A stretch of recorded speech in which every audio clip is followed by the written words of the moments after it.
What's up, guys? Welcome to week 5 of Blue Otter Emerald. Tonight, we will be returning to the Freljord for a best of 3 between Chosen Inters and Glacial Spectre. Last week, the Inters were blown away by definitely not a Huracan in a 1-2 defeat.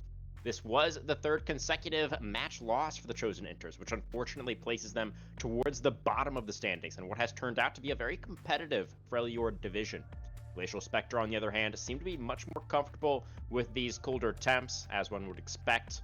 Week 4 for Glacial was a very comfortable 2-0 over the Golden Geese, and if Spectre can secure another win tonight, then they will be in prime playoff position with only 2 weeks left of the round robin.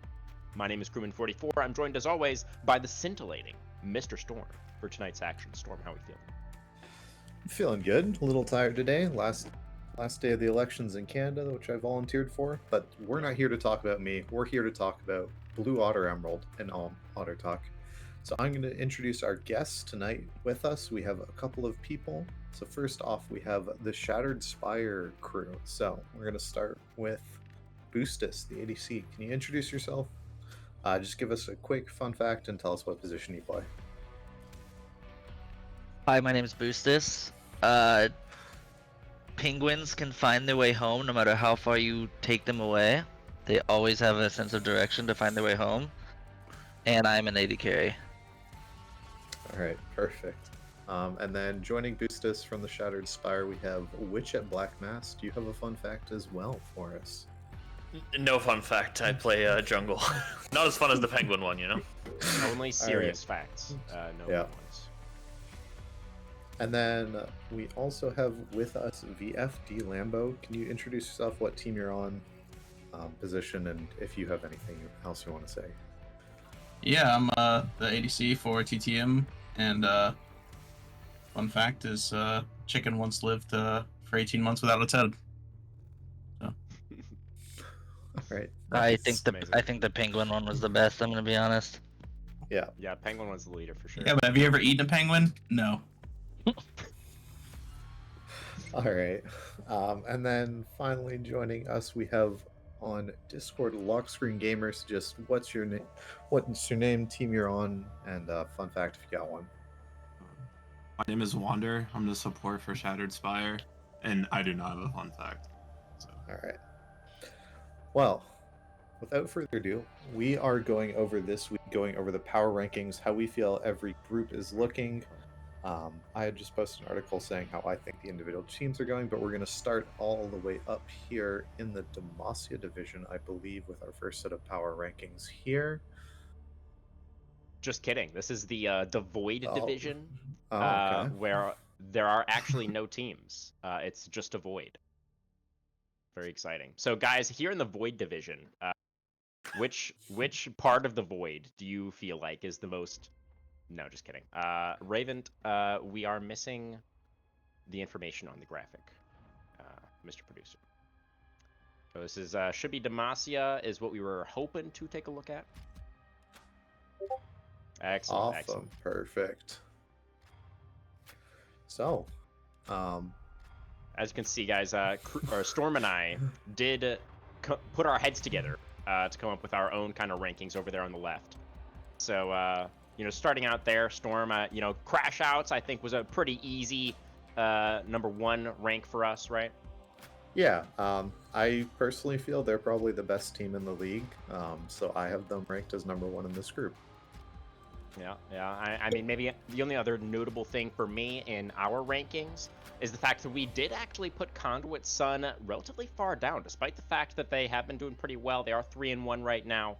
But we actually put them all the way down in 5th, which is very different. It looks like all you guys actually, except for Boostus, had them higher than where we put them. But Lambo there, you've got them all the way up in 1st. So talk to us a little bit about that. Why do you rate Conduit Sun so highly? Yeah, unfortunately, I found out after I turned in my rankings that that Mint and Conduit had already played, and Mint beat them, and the website was incorrect. So it showed Sun as 4-0, and apparently I didn't do my due diligence, and yeah, I'm looking like a fool. So, but okay. no, really, it's one of those things. You know, I would argue that it's whoever's responsibility to update the website is the truly foolish. That's what I'm saying. I'm on your side, Lambo. It's not your fault. Lambo did nothing wrong, guys. Lambo, anything else in your rankings that you'd like to highlight? Uh, uh, I think no, I don't have anything else. I think I looked at a couple matches, and I think we have who's the third one in ours? That's the same monkeys. Cheers. Is that Cheer? Yeah. I like that one. Yeah. Apparently, everyone else has them lower, but I figured they took a couple games off a couple people or a couple teams in the division, so I figured they were a little higher. But that's about it. Yeah, they did lose out, I believe, last week to the Saber Wolves, right, Storm? Yes, they did. Looks like to me, seeing from their game 3, they had a emergency sub or something, so that they had Codis. Yeah. Their support was playing mid in game 3, and they had some sort of substitute playing in that game, but they did lose that series. Yeah. Boostus, it looks like you do have the Cheers Monkeys ranked a bit lower there. It looks like you have them. You threw in a couple of bonus otters for us as well in your rankings, which is very exciting. But looks like you do have the Monkeys Cheers down there in 5th. What are your thoughts on that squad, Boostus? Yeah, so I mean, to explain the otters, like I just think Mint Crash Outs is so kind of ahead of the rest of the division that that's like the purpose of those spaces there. And then outside of them, I think the Original Sin, Conduit, Draconic, and Monkeys are all kind of fighting for those last 3 spots in playoffs. Personally, I think I think those 4 teams are really close actually, and they could any one of them could take the spots to get into playoffs, and anyone could beat the other one. So it was just the way I ended up ranking them and how they fell. But Yeah, they all, I think, are very close in skill and level. Interesting. Yeah, I'm a little bit surprised. As you can see, Storm and I actually put Draconic Spire all the way down there in last. But you actually do have them in that fight for the playoffs. It's very interesting. Looks like most of you guys, Lambo has them in 6th, but the rest of you guys have them at a little bit higher up than that. So pretty interesting there as well. And I'm also kind of surprised. Go ahead. A little biased there, as we all play for they're our sister team. I do think they're good, but there is like a little bit of bias there, of course. Right. Okay, that makes sense. Yeah. I'm a little curious on which, if you wouldn't mind elaborating on, why do you have Elysium kind of towards the bottom? I think the squad in general like is very similar to Boostus in the way that it is like Mint is like kind of on it like above, and then I think that the like next 5 teams are all kind of like battling for like the next positions whenever it goes to the playoffs. So it's just really like who shows up on the day. Genuinely, like I think Draconic has just had some unfortunate games whenever it comes to certain things. Obviously biased, as he kind of said, but I think that they're going to pull it together and be able to sneak into playoffs in the 4th spot. So that's why I have them there. Okay. Yeah, I believe that was the Draconic Spire's first win of the season, actually, that they did pick up last week. It looks like that was over Monkey's Paw. So maybe they will be able to build on that and get a little bit of momentum going. Definitely could see that happening. It does feel like there's a little bit of space here in Demacia. At the start of the season, everybody was talking about how this looked like the strongest division on paper, right? I don't know if it's necessarily played out that way. I definitely feel like there is an opportunity for maybe some of these teams that we weren't expecting to be as strong to actually make a push for that top 4 spot.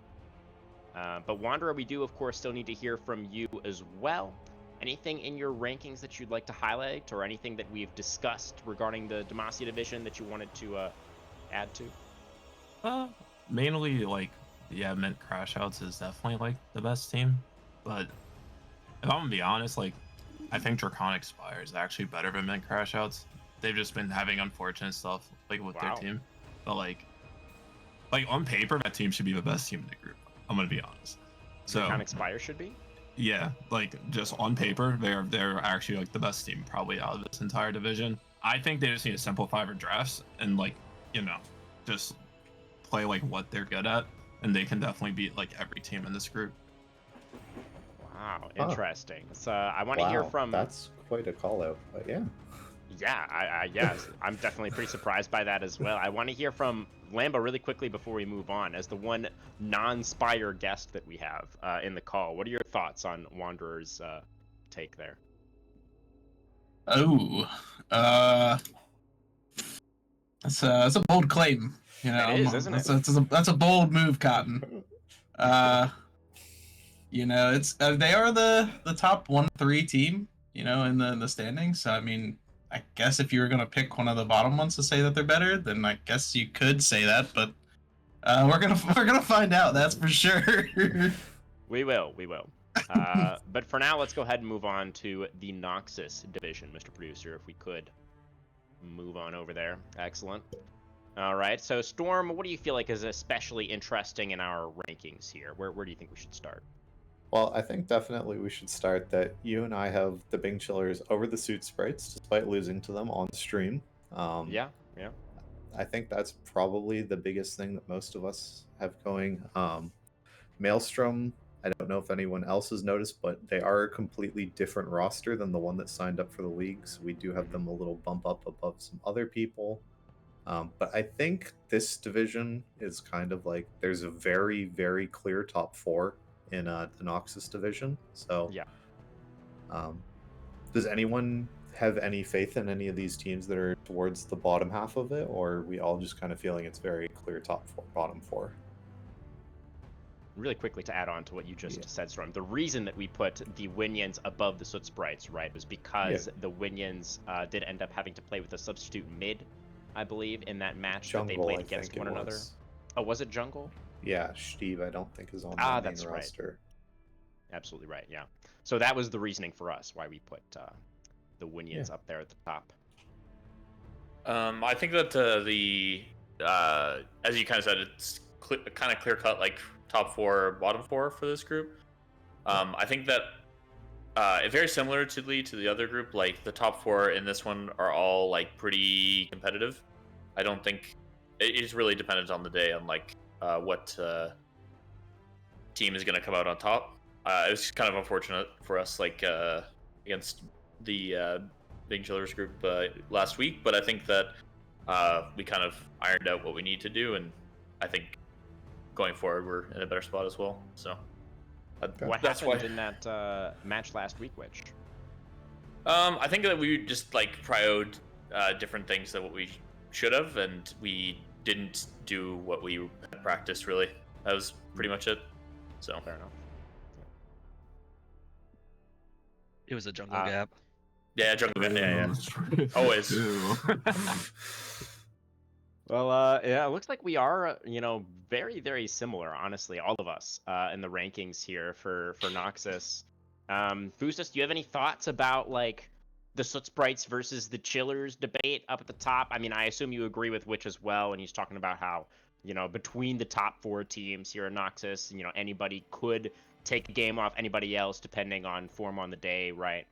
But what are your thoughts between the Soot Sprites and the Winions specifically? No, I agree. I mean, I think I just agree with what Witch was saying, where and the only reason I put Soot Sprites above them is they're undefeated, so I think that they're owed that due of being the top ranked team. But like people have said, they had a sub. It could have been completely different with the starting roster, but it's just like the way that the standings are now is how I felt my power ranking should go. But like he was saying, I think any of the top 4 can take a game off the other. So it's definitely a tight race for first. Makes a lot of sense. Lambo, I'd like to ask you about actually the teams towards the bottom here. You are the only guest here besides myself and Storm who actually put this new Maelstrom roster above the Goon Squad.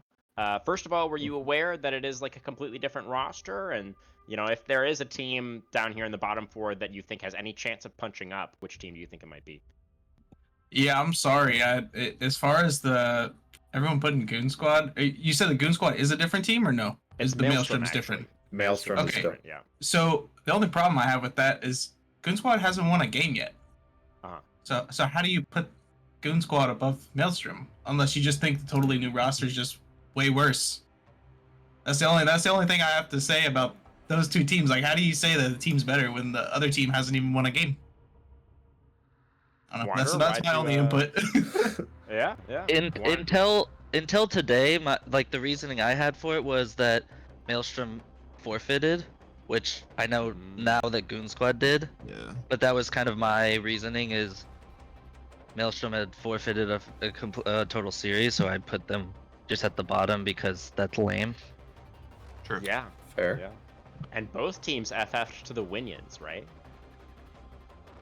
Didn't Maelstrom? So we got some that false also- gods. Yeah, it was. I think it was Maelstrom at FF to Williams. Yeah, they both have. Yeah. And then the Goon Squad today. Yeah, that's crazy. I mean, do you guys think so? I went on a little bit of a rant, a couple of weeks ago when it was Maelstrom's turn to FF, talking about how if you're not willing to play against the strong teams, what are you even doing here? Yada yada.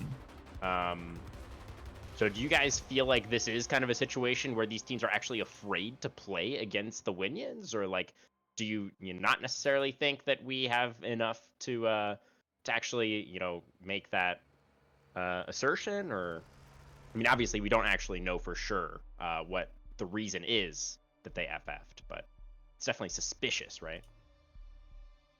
Yeah, I mean, it's one of those things where if they play a game and they can get the jump on the Winions or something, they can take a couple games off and you can show some weaknesses You never and know. might help the teams right below them. So it's one of those things where if they would just play some games, maybe show some weaknesses.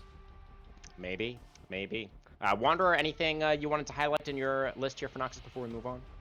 The only the only thing that I would highlight is I would kind of have it tied with the Winions on my rankings, but I will say we actually just ended. I wouldn't even say they really we ended that series.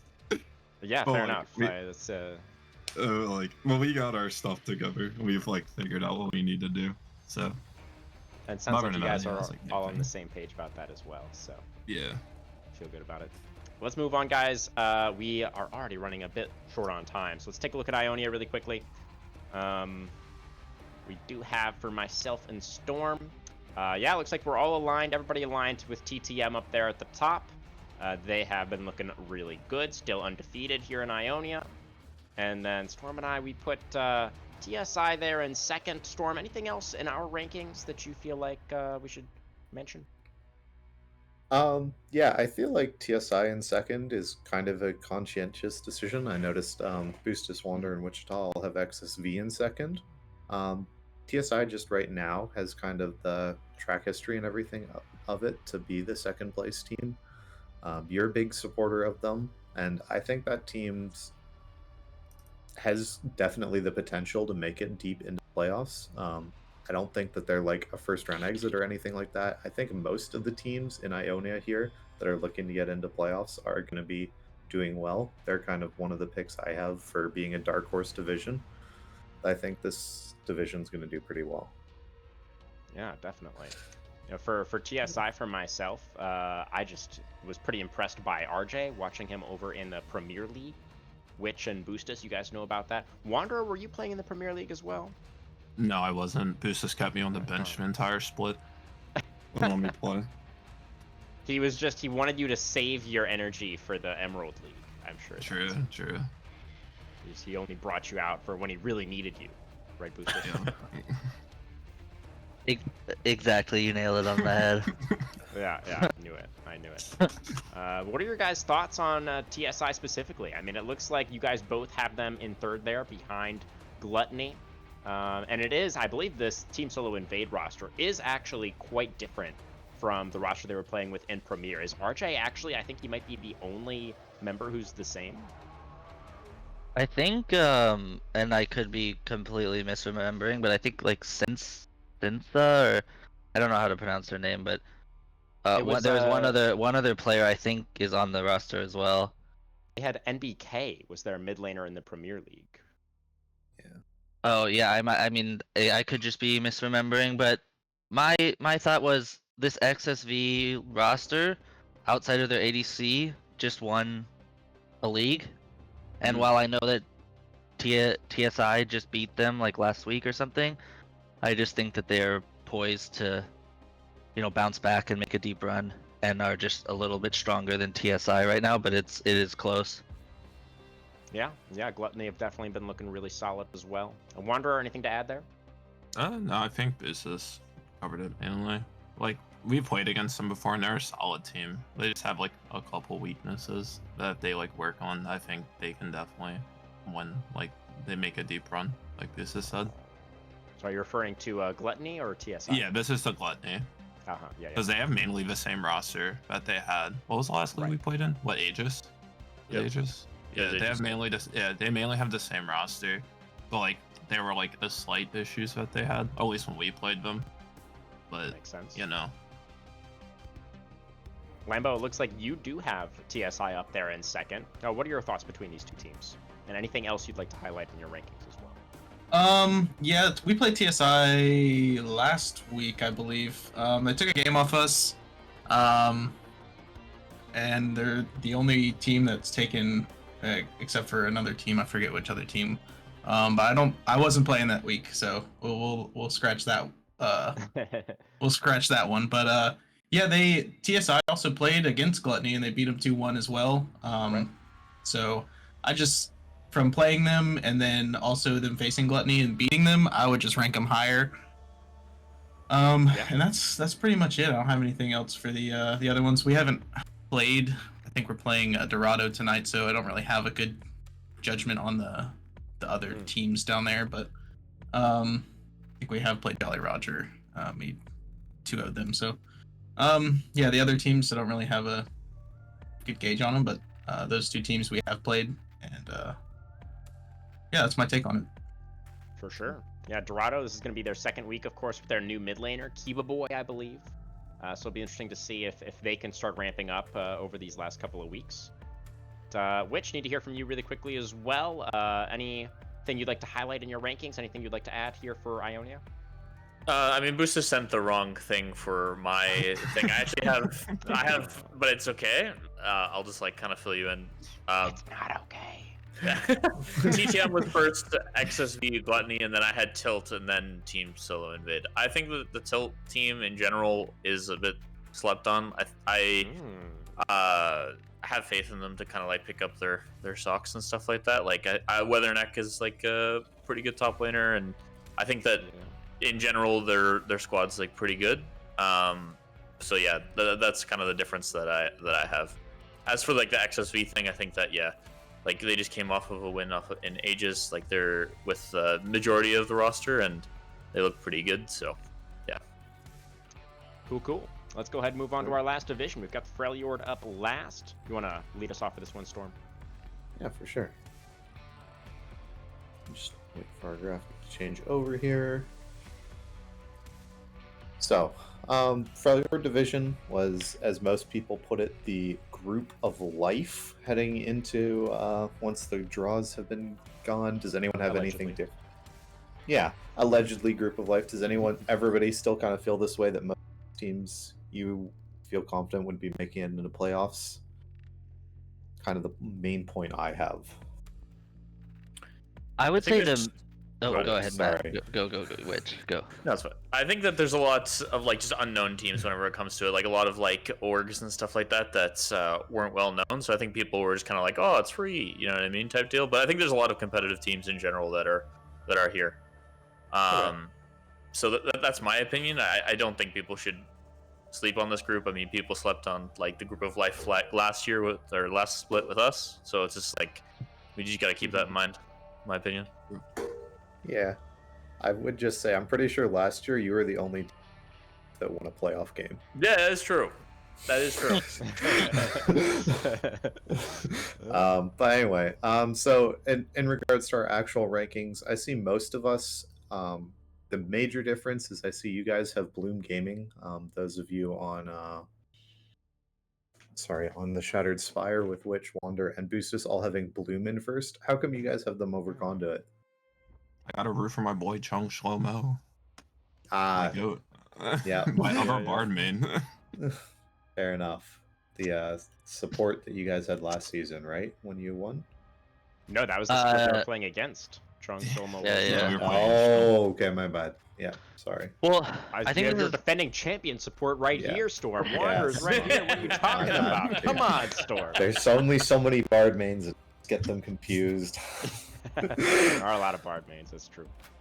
I think this is a similar situation to one of the other groups where I believe Bloom has beat Conduit, Yeah. and that I mean it's just one of those things where the top 4 or 5-ish I think are pretty close, but they are just the ones that won out on the day, and so I think that's why they deserve to be on the top of the roster. Also, I do think Chung is a very underrated support, and you know he made it to finals last year in BOL, and there's a lot to be said about that and how long he's been playing and the experience, and like I've played with his shot calling, and I just believe in that team. And then I think Conduit, it's probably those top 2 that I think are the strongest in the group. Yeah, definitely You said agree there. Bloom beat Conduit? I don't actually remember. I thought they did, but I could be remembering wrong. Conduit won. You are. 2-1. Yeah, Oh, that was well, on stream last unless- week, Boostus. You weren't watching? You're a fraud. I was I not? I was playing in the Nah, game. I'm just kidding. I'm just kidding. I was getting 2-0'd by a spotter, my father. We're actually real. Happens. Unlucky. But Lambo, yeah, you want to get in there? Obviously, you do have Conduit up there in first. Yeah, I mean the Conduit is. I mean, unless I'm reading the match results incorrectly, Conduit beat Bloom 2-1. That is correct. First game, Darius kind of popped off, and then they dropped the game, and then they came back and they went ham. It looks a pretty decisive win right there. So I mean they pulled it back in game 3. So I don't know. I would put like I said, I put Conduit above Bloom, and then the other standings there. I don't really know any of these teams too well, but I just kind of go off of who's kind of taking off games of who and try and make some assumptions from there. But you know what they say about assuming. Sure. Yeah, it's interesting. You're the only one of us who put AK Hearts in the top 4. You know, AK Hearts had a pretty solid start to the season, but now they have started to struggle a little bit. They did lose to No Quarter Gaming last week as well. Yep. But yeah, I mean, it definitely feels like, honestly, it feels to me again, like here in the Freljord also, it's a pretty clear separation between like the top 4 and the bottom 4 in my mind. Where I would actually put No Quarter Gaming above AK Hearts, where maybe that is, you know, a little bit close between those 2 teams. But besides that, I feel like there's a lot of separation between like the top of this division and the bottom. You know, we mentioned Chung Soma earlier as well. Shout out to him. Unfortunately, his favorite team, the Golden Geese, we have all down there at the bottom. Unfortunately. Very unfortunate, yes. Which, anything you'd like to highlight? Anything you wanted to add? I mean, Boost has messed it up again, you know, so it's okay though. Right. I had we just gotta respect it. yeah. I had No Quarter actually at first. I think that they're In first. kind of slept on. Yeah, I have them on first actually, but Wow. on mine, I think that they're kind of slept on. I think that they have a lot of like processes in place whenever it comes to the way that kind of Muzra runs things, and I think that things are kind of clicking this year for them, or like this split. So I think that they're actually going to come out on top as long as like I don't know if they've played the Conduit yet. I have to double check, but they've one. Sorry, go ahead. No, they did play Conduit and they beat them 2-0. So I mean, you could make that argument for sure. Yeah, I think that No Quarter is. You just got to keep your eyes on them. I think that they're going to be a top contender coming into playoffs. And imagine how much better content would have been if I didn't mess this up. It's okay. It's okay. We got it sorted out in the end. It's quite all right. But yeah, really interesting. I think, Storm, when you and I were doing our rankings, we definitely, you kind of said something along the lines of like your perception of No Quarter Gaming is sort of influenced by the fact that they have had very little success in the past, right? They've kind of struggled historically. Historically, every time I've seen no quarter gaming roster. I've kind of gone at the beginning of the season. Oh, this team looks good. Like I think they're a solid like third slot coming out of their group, and then I watched them crash and burn. So it's awesome to see them finally kind of getting some of this. Everything's kind of starting to go together. They've gotten some wins off what I assumed were going to be the best teams in this group. So that's why I was ranking them towards third, but they are on the up and up right now. It'll be interesting to see if they can keep this momentum going. Exactly. Yep. They also have a great stream team, so shouts out to them. Yeah. They have really Nice. good production. Who are the casters over there? I think DBZ Freak is Oh, I think that's his name. And then I don't recall the other caster, unfortunately, because they usually switch out the other caster depending on the week. I'm not sure, but in general, like the quality of the stream is usually pretty good. So Cool. Shout out DBZ. Fantastic. But guys, we have already gone a little bit over time. So apologies to everybody. We obviously had a little bit of a delayed start, technical issues, you know how it is. But let us get into some shout outs now. Lambo, some shout outs, please. Shout out to my team, my support who carries me every single game. See you. You're great. Keep carrying me. And yeah, we're going to be top of our group, and we're going to come for playoffs. And Tonti, our captain, keeps us going. Our mid laner, he loves playing TF, so don't ban it. And then our jungler, Spartan, he's kind of a wild man. He'll go in 1v4, and we don't understand how he gets out sometimes. So shout out to my whole team. They're awesome. Yeah, looking really good for you guys. See if you can. I'll be excited to see if you can actually get the undefeated round robin to happen. Be pretty cool. Boosters, your shout outs, please. Yeah, shout outs to my team, shout outs to the Spire, and then shout outs to you guys. Thanks for putting all this on, all the hard work. Appreciate it. Makes it fun. Our pleasure. Not quite as good as the No Quarter Gaming broadcast, but we do our best. Well, I mean, you have to strive for it, but it's That's right. It's That's all... right. That's a high bar. Exactly. We're getting there. We're getting there. Wanderer, shout outs, please. I'll shout out my team for allowing me to pick all my dumb champions bot lane. So I know Boostis is the main one, and same with Matt taking the Heaton draft. So I appreciate it. And any more shout outs? Shout out to Draconic Spire. You guys will definitely make playoffs. Just lock in. Don't disappoint me. All right. There it is. There it is. Which, last but not least, your shout. I'm sure you want to shout out Boostis probably for messing up all of your. yeah. Shout out to Boostis. The guy can't copy paste. It's all good. Oh, good. And yeah, shout outs to you guys. Like honestly, I've always enjoyed playing in BOL. So shout outs to you guys. Well, we enjoy watching you. Now, thank you guys all very much for being here. Good luck in your games tonight, guys. We're gonna go to a short break. We'll be right back for Glacial Spectre versus Chosen Inters. Don't go anywhere.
All right, everybody, time for our action here, week number 5. The Chosen Inters versus Glacial Spectre. The Inters looks like are going to be on blue side for this first one. Storm, what are our expectations setting in? Yeah, this should be kind of a tale of an underdog coming in here for the Chosen Inters. They haven't looked the best so far. They are probably a familiar name to everyone who's been really closely following Blue Otter League. Last season, they were the Kittens with Mittens. Most of that roster, I believe, has returned. And tonight they're heading into and playing against Glacial Spectre, a team that's on the rise. Definitely has some strong players on their side, with Grimgar at ADC, I think has been quite potent, as well as Queen Sticks in the jungle are kind of the two I am looking at, and I believe will be the main carries heading into this evening. Absolutely. Yeah, Glacial Spectre, you said it. They've been looking pretty good. They're sitting at 3-1 right now. Their one loss was to Bloom Gaming back in week 2. So obviously a very strong competition there.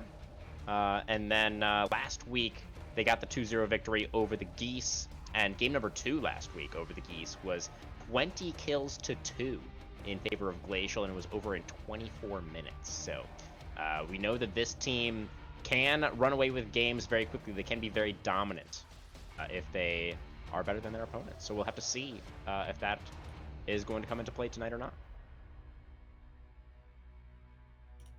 I assume we're going to be getting some bans in just a moment here, Storm.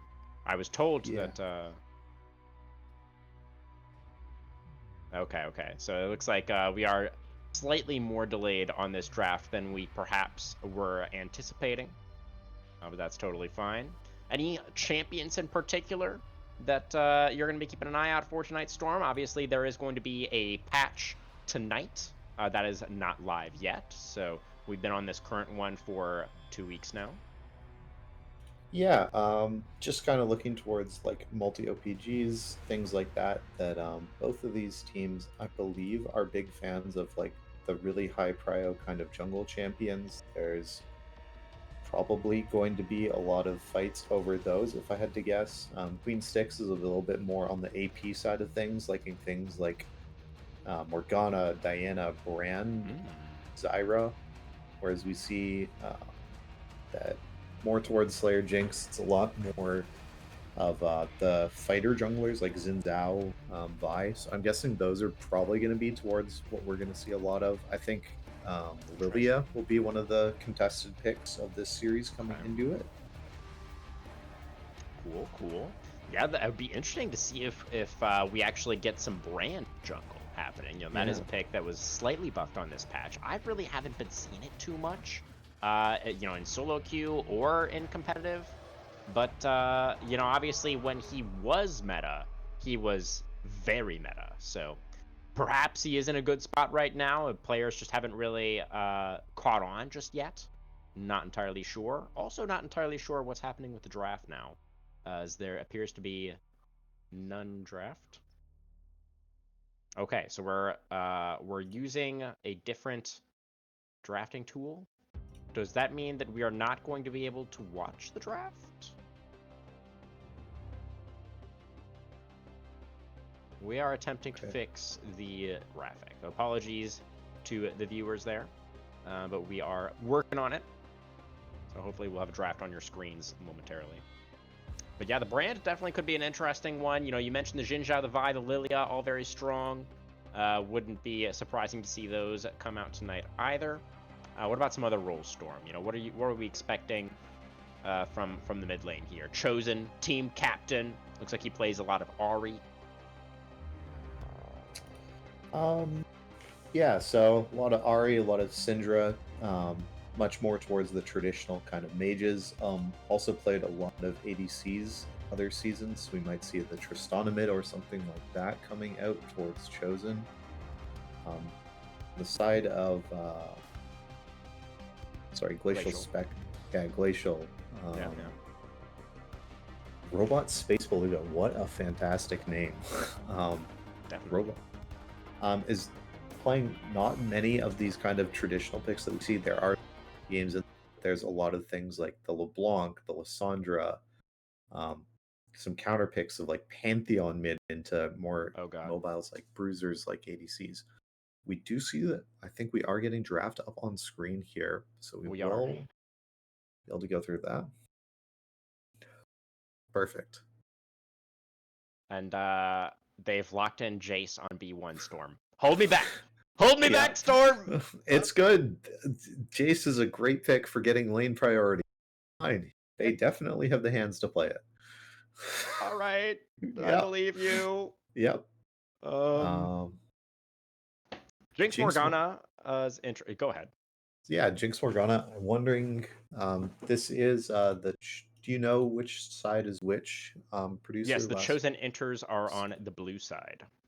Okay. And that is going to be Glacial Spectre on red. So that was Glacial Spectre. I am taking on red. This Morgana is a possible that this is the jungle Morgana that I was talking about. It might not be Morgana bot lane. Jinx, just kind of the premier ADC, always has really high pick presence in Blue Otter League as long as I've been covering it. Generally has a really good win rate. Kind of an ADC you always want to see get picked in a fearless match. So definitely really like that pick. Definitely, yeah.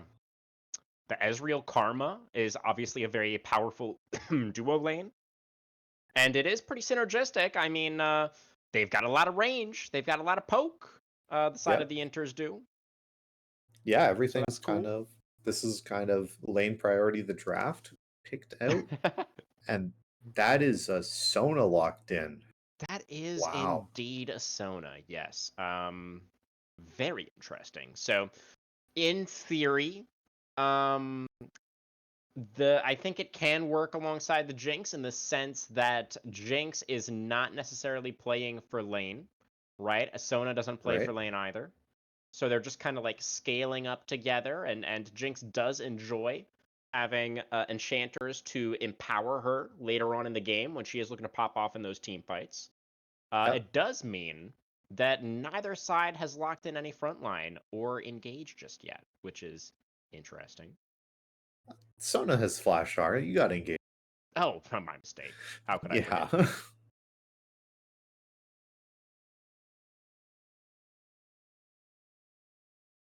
That's on blue side, it was? Or...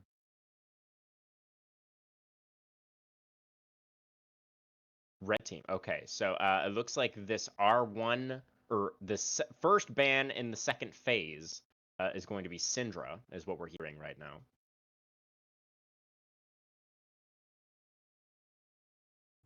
Okay. Just hopefully be able to get that out. But I want to go back to this Sona Jinx lane.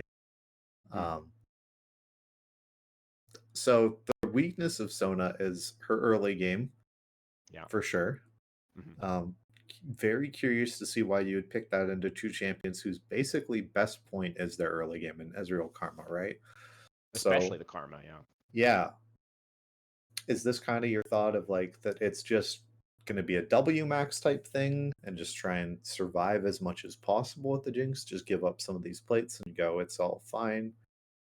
Yeah, I mean, it definitely feels to me like it's the side of Glacial Spectre kind of calling their shot, being like, we do not think that enemy bot lane is good enough to punish us if we draft this. That's what it feels like to me, right? So then it comes down to how much pressure are the Ezreal and the Karma going to be able to put on in the lane, right? Are they going to be able to push this Jinx off the turret? Are they going to be able to get those plates like you just mentioned? They can play extremely aggressively. The Ezreal obviously has the Arcane Shift. If they do get ganked, they can try to outplay. So I do kind of feel, I mean, obviously it's going to depend on the rest of the champions that end up getting locked in here. But just based on what we see so far, I do feel like there's going to be a lot of pressure on this chosen interbot duo to have a great lane phase. Or this Jinx Sona does feel like it's going to outscale pretty hard. Yeah, it's like if you're building the perfect late game team, Sona and Jinx are probably the two champions you're going to pick for it, right? Just the sheer amount of damage and kind of utility that Jinx provides more damage than almost any other AD carry in the game. Sona provides more utility than almost any other support. If you're looking for just late game assurance, those two are definitely the champions for it. I'm just concerned over picking them early without seeing the rest, especially with Jace locked in on the enemy side. That generally means they're going to have a winning top side and playing towards it as well. I'm hoping we'll see some sort of kind of, stabilizing fashion for the side of them. That maybe we'll get, mid laner that has some wave clear and some early potential, or a jungler that is definitely strong towards the early game. I think you need something to make sure that you can salvage your early game. Yeah. For the side of Glacial Spectre, you mean? Yeah. You need to salvage the Yeah. game. Yeah. I definitely that's fair. I do feel like they could probably pretty comfortably take some more aggressive solo laners to try to get some priority. It's easier said than done into the Jace specifically, right? But I do feel like if you have good setup in those lanes for the Morgana to come in and follow up with the Dark Binding, that can be really powerful, right? So I definitely am feeling more confident in what Glacial Spectre have so far than what the Chosen Inters have, but that's not too surprising given everybody knowing my opinions about Jace. We do seem to be very much delayed with this draft. Mr. Producer, what's going on here?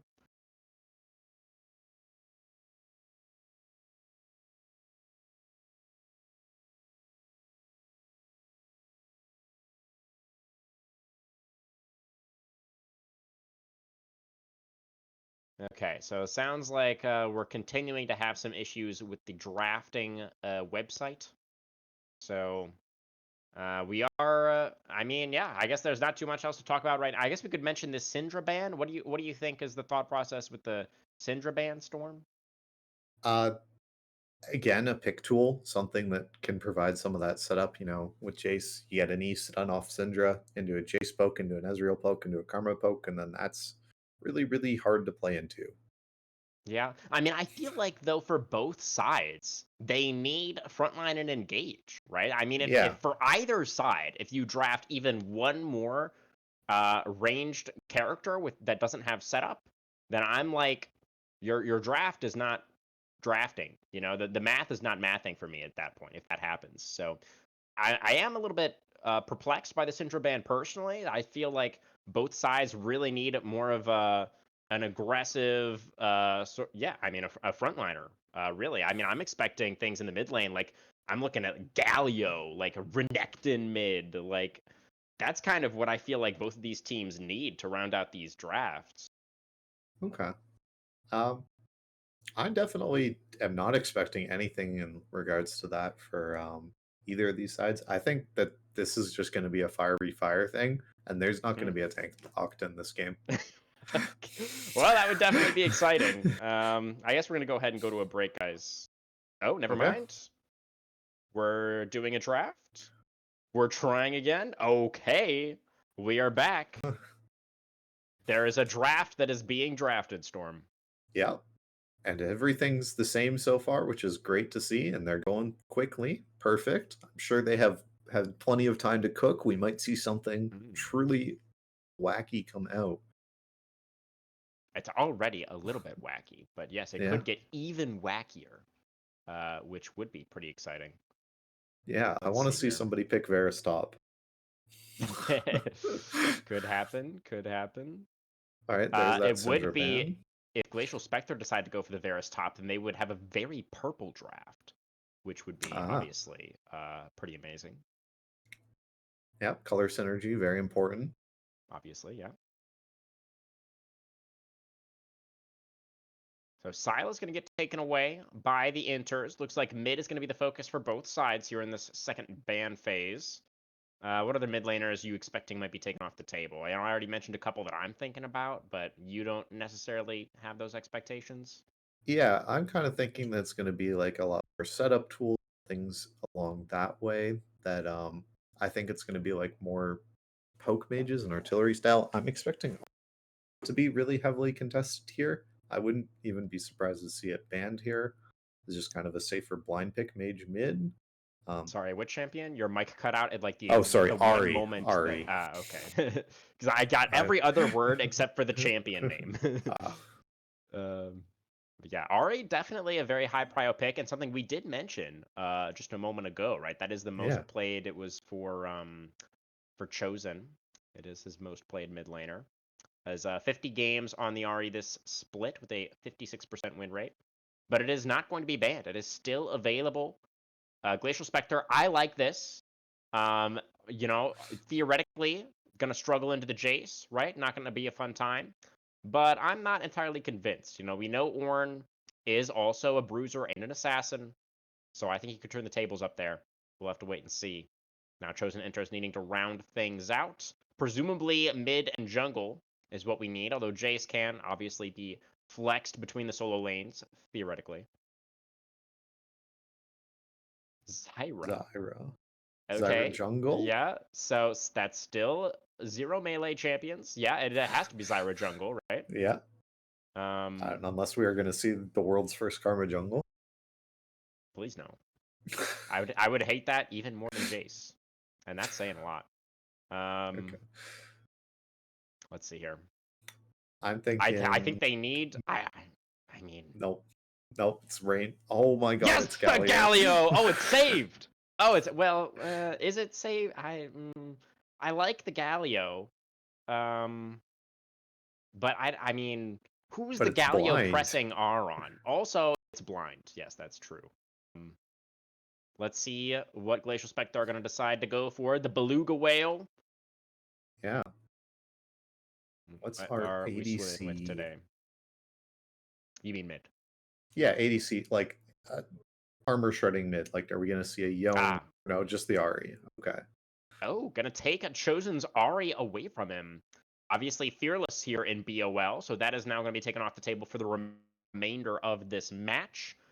It doesn't necessarily whelm me in regards to the matchup against Galio.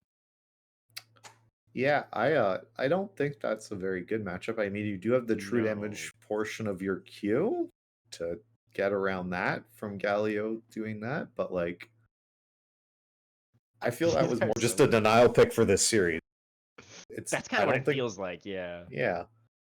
Yeah, I mean, the Chosen Enters are like, we are going to win early, and they have drafted for it in every way conceivable. This team, if they are like given time, will shred through objectives. They will shred through any like towers there in front of them. But if they're behind, this team has zero comeback mechanics. Yeah, yeah, I have to agree with you there, Storm. Yeah, they are, like you said, they're all in on winning these lanes. And if that doesn't happen, it doesn't really seem like there is any kind of backup plan. So we'll have to see how that does go. On the other side, for Glacial Spectre, to kind of further add to that potential issue for the Chosen Enters, this composition for Glacial Spectre is like omega scaling, right? I mean, it's like if this game goes late, they're just like they don't even have to look at their monitors anymore. They just like close their eyes and start pressing their buttons at random, and it's probably going to work out. Yeah, I was about to say, if this game goes to 5-6 items, Mana puts Black Shield on Jinx, she presses Ghost, and the rest of the team probably doesn't need to be there. Pretty much, yeah. So it feels like a pretty decisive draft win to me for the side of Glacial Spectre. I mean, like if Chosen Enters do just hard win all of these lanes and the Nexus blows up at like 18 minutes or something, then great. But I'm not a believer. Yeah, I think that's probably the hardest way you could make your draft go for yourself, is just saying we are going to go all in on this early mid-game spikes and play towards that early when the enemy team just calls you and just says, okay, here's late game, here's scaling, we have a tank. So I'm definitely also on the side of Glacial Spectre here. I don't think the Chosen Enters have anything kind of semblance-wise of a draft. There's no real way to start anything. You know, there's the slow-moving Zyra route, and there's this Galio who's not going to be able to ult onto anyone except the people on his team that are dying. Yeah. So pretty much. Anything else to mention, Storm, before we go to a quick break? Yeah, I don't think so. I think Glacial Spectre's looking favored. Definitely. You know, the stronger team, before the draft even happened on paper, they've been having a better season so far, and we do quite like their draft as well. We'll see they're going to be able to make it happen here in game number 1, or if the Chosen Inters are going to be able to surprise us. Don't go anywhere, guys. Blue Otter Emerald, week number 5, hitting those screens right after this.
Oh, everybody, welcome on to Summoner's Rift for our first game of the night.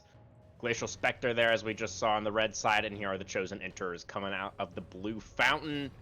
I think this might be my first time ever with a cinematic intro, Storm. This is cool. I'm loving this. Yeah, definitely interesting to see League from other perspectives as we load up onto the Rift. Looks like both teams are just 5 pointing out onto the map. Just everybody covering their own bases. So, anything about any specific summoner spells or anything that keep... Is that Lethal Tempo Ezreal? Yeah, very interesting. I feel like this is kind of like a new wave thing. It almost feels like an iteration on the press the attack Ezreal that we were seeing for a while, right? But even further indexing into those auto attacks and really almost playing him more like a late game carry, right? Yeah. Really building around that attack speed. Of course, his passive does synergize with that as well. So it's an unusual choice, but I could see it. Yeah. Also, something interesting I want to point out: we saw Devil's Risen, this Karma in the bot lane, did go recall after placing an early ward push, really trying to get some of that lane advantage here. Yeah, glad you pointed that out. That's definitely important for us to note. Does now have the sweeper, of course, as Devil's Risen returns to lane. I do believe that we also are noticing that Glacial Spectre, I believe they're playing with a substitute top laner. Galadrim is a listed sub, is actually technically a reserve player on this Glacial Spectre roster, as subbing in for CH tonight, up there in the top lane. So we'll see how he does on the Ornn. That might explain why he was put on the Ornn duty. Yeah, could be a factor, yeah, for sure. The one tank player in this game. Yeah. Well, Galio's here. Yeah, I guess that's fair, yeah. Yeah. True. But we are seeing... But it looks like... Yeah. Go ahead. There is just this early poke down from all the lanes as kind of we were expecting on the side of Chosen Enters here. Just the levels up early, the poke coming down. There is some of this early chip damage. Ethereal Ice on this Sona is getting low, but with that W now learned, I'm guessing they took that second. So they did start power core, they'll be able to start farming. Are seeing Ari kind of fighting for this lane prior towards mid.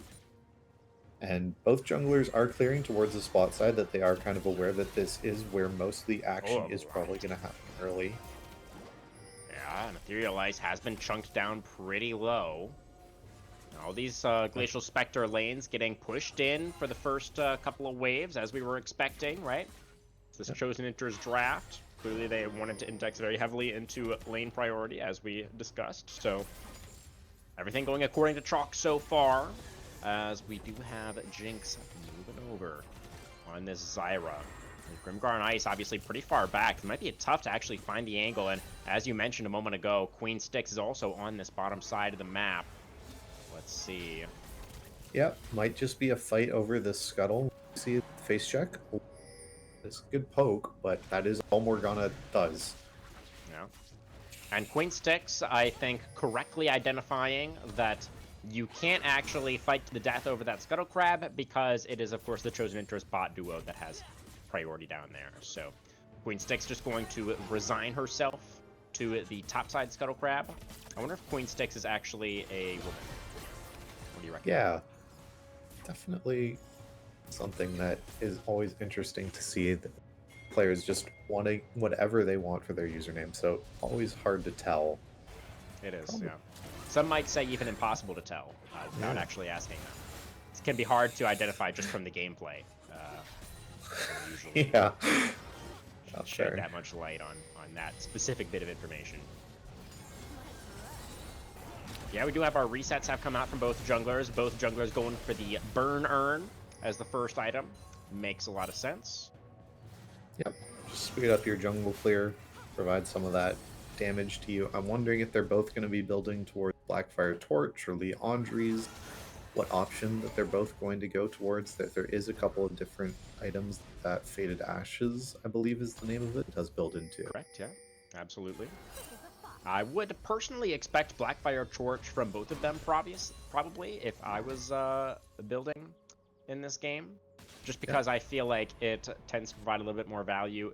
Really, you want the Leandries for targets stacking a lot of health, right? It doesn't feel like there's a lot of people stacking health in this one. Yeah. Good damage there coming out from the Jace, doing Jace things. Yep. Worth noting that this is Phase Rush Jace here in the top lane instead of the typical we see in the grass, which helps you get some of that early bullying, but Phase Rush helps you with your spacing, provides you with just the ability to play longer lanes safer, so should give, if Chosen Enters are able to get some of these long lanes from destroying some early towers, that will out this Jace later. Yeah, definitely. If the Jace does end up getting a huge lead, then there's really not anybody on the side of Glacial Spectre that's going to be happy to match him in that side lane, right? His Ornn can survive, but ideally, the Ornn would want to be joining up with his team for the big fights around objectives, right? So I wouldn't necessarily be too happy to just get stuck defending against the Jace forever. Do you see Slayer Jinx just clearing some bot side vision, heading down to Dragon here? I believe they're probably going to start that up. You see Queen Styx on the Morgana heading up to these Void Grubs instead, so it is just going to be the customary on this patch trade of the first objective. Indeed. Yeah, which I believe is going to change next patch, right? They're removing one of the grub spawns. And then I assume they're delaying the one grub spawn then to a little bit later in the game. I haven't actually read the notes yet, but... Yeah, they are. That's basically the long and short of it. Yeah, that they're no longer synchronous timers. They are things that you have to kind of fight for or change. So, be interesting to see how that impacts them. And yeah, just see this boat kind of coming down has been so far relating to a couple of CS advantages in all lanes. Jace here has a 1.5 wave advantage, so similar 10 CS lead down to bot lane. You see a little bit of a fight on the charm. The Chosen is just going to be able to walk this one off. The Galio did go for Spectre's Cowl as his first component, so it's looking like it's going to be the full tank Galio. That is a way into building the Sunfire. I believe that's Hollow Radiance. That is a component of it. So interesting to see went for the MR instead of the actual wave clear instead. Yeah, probably a mistake, I would say. I mean, it just kind of depends. The reason why you would want the wave clear is if you're looking to impact the side lanes, right? And if your side lanes are already hard winning, then maybe you just want to make sure that you are as tanky as possible to sustain through the RE damage. I don't know. Yeah. Well, yeah. Nothing huge noticeable in these gold leads so far. Been a very... We are still waiting on first blood, anything of the similar. Played as yet to fall in any lane. Just kind of poke going back and forth. And this isn't really what we wanted to see out of the Chosen Enters. If you're a Chosen Enters fan, this isn't the crazy stat checking, look at all this early game pick that we have seen from them so far. This is just kind of safe farming. Haven't seen any big invades. The Zyra is ahead on the third time right now. Love to see, something come out of this pick. There is this Galio that does have CC. Ori did burn their ult, but there is maybe an opportunity here. But fortunately spotted by a ward. Cleared that out for themselves. Yeah, I mean, I definitely hear you, Storm. It would be really nice to see the Chosen Enters be a little bit more proactive and try to make something happen against, as we identified, is a very heavily scaling draft on the side of Glacial Spectre, but at the same time, it's kind of tough, right? Because, yeah, the Chosen Enters, they have a lot of damage, they've got a lot of control in these lanes, but they've got, zero setup, right? This is kind of the main problem that I identified with their draft, is you have no engage at all, anywhere, of any kind. So... yes, I'm sure they would love to make a play. The question is just, how? Yeah, I mean, maybe it's you get some of this meaningful focus. There's a nice crescendo onto 2. Queen Stick's going to flash forward to look for the Soul Shack, because that's going to get both flashes out from the Chosen Enters bot lane, and that means there's no way to get away from the Dark Binding. That's going to be a kill over to the Sona, actually, as Brave is just barely going to be able to limp back underneath this mid-tier 1. His Super Mega Death Rocket just a little bit wide to the left there. And good setup. There is some action, but it's for the side of Glacial Spectre. They're able to find it as the Ornn is going down so low as they're going to be able to flash out from underneath the tower, picks up the kill in the top lane. There was a Jinx there for the assist on the Zyra, so the Chosen Enters find their cross map.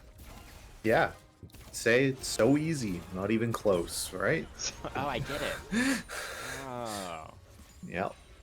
But Jace does get a meaningful kill that is denying some of these waves.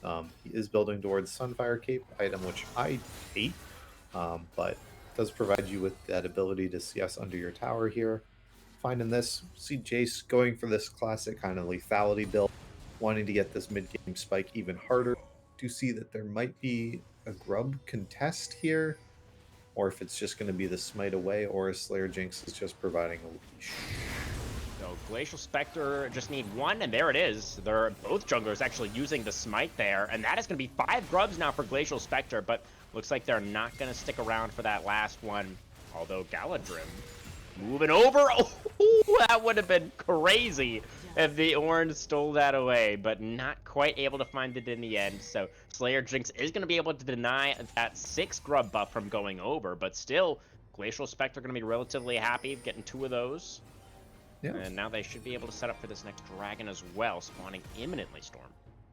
Yeah, and that's I feel like the Chosen Enters, Devil's Risen, or sorry, Slayer Jinx definitely had this idea that you should have been playing really hard for grubs as one of these kind of poke style teams. That is the objective you really want, because it gives you that side lane threat and the ability to just win out when the enemy team isn't able to start an objective on time. But instead, taking this first dragon here. There's the crescendo onto Devil's Risen. The Karma a little bit caught in no man's land here. There's the Gaia ultimate, but it's too late to save the Karma. And now there is a multi-man taunt. Brave's trying to get the damage out on this Ezreal, but the Galio is just going to get burned down. He tries to flash away, still drops. Another charge on the Spirit Rush for Beluga. Is going to use it to retreat. Couple kills for Glacial Spectre. They should be able to get the dragon here in the aftermath.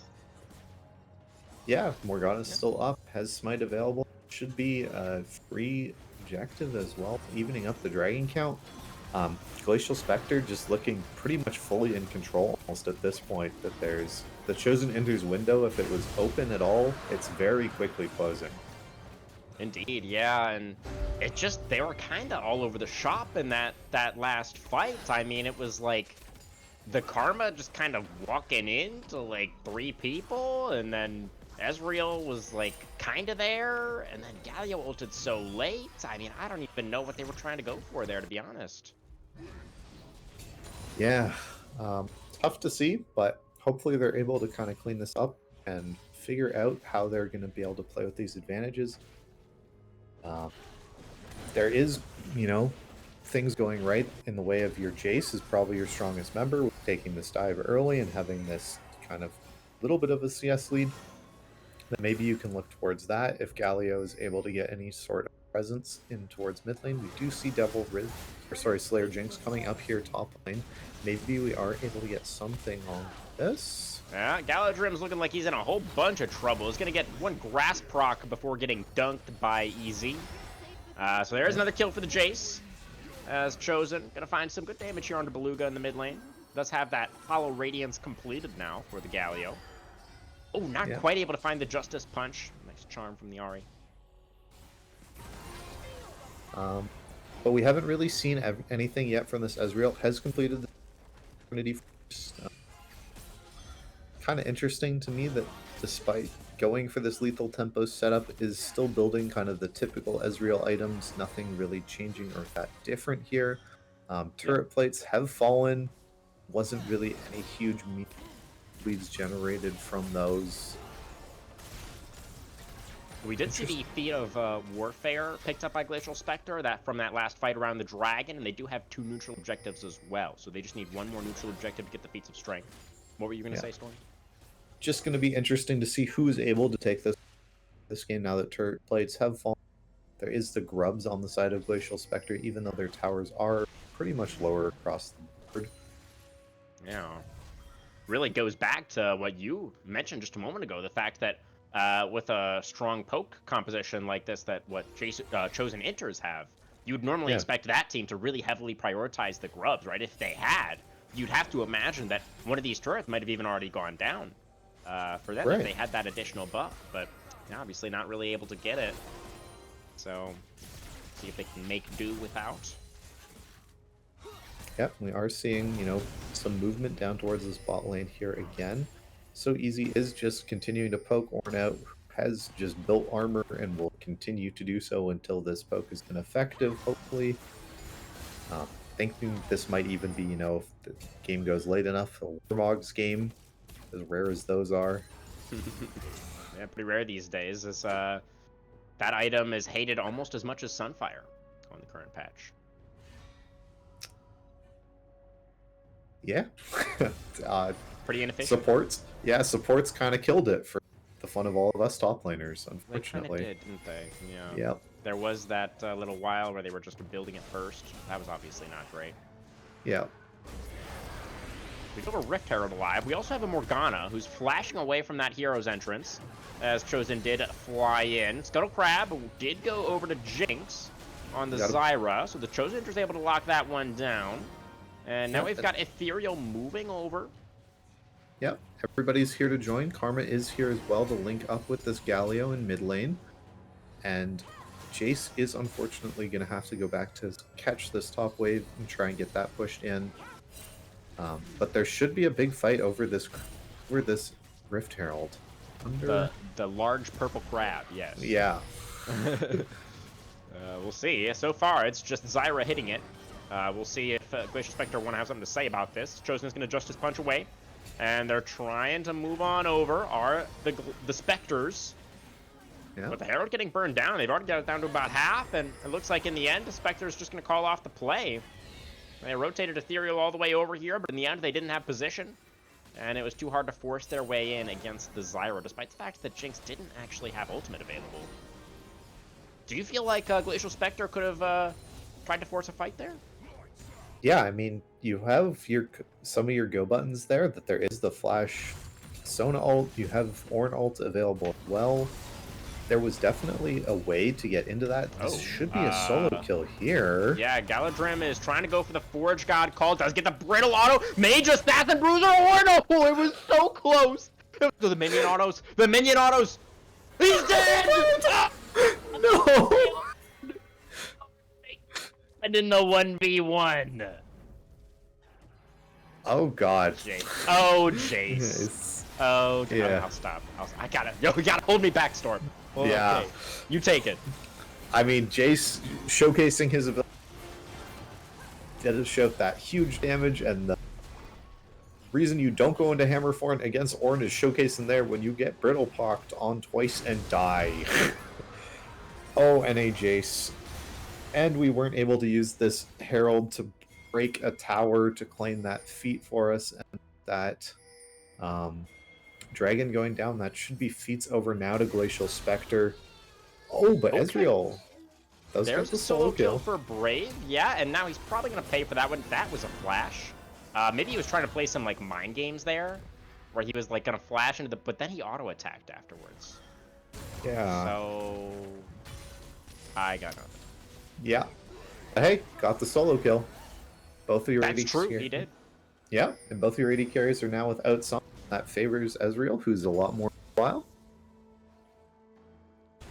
So that's a win on the side of Chosen Enters, for sure.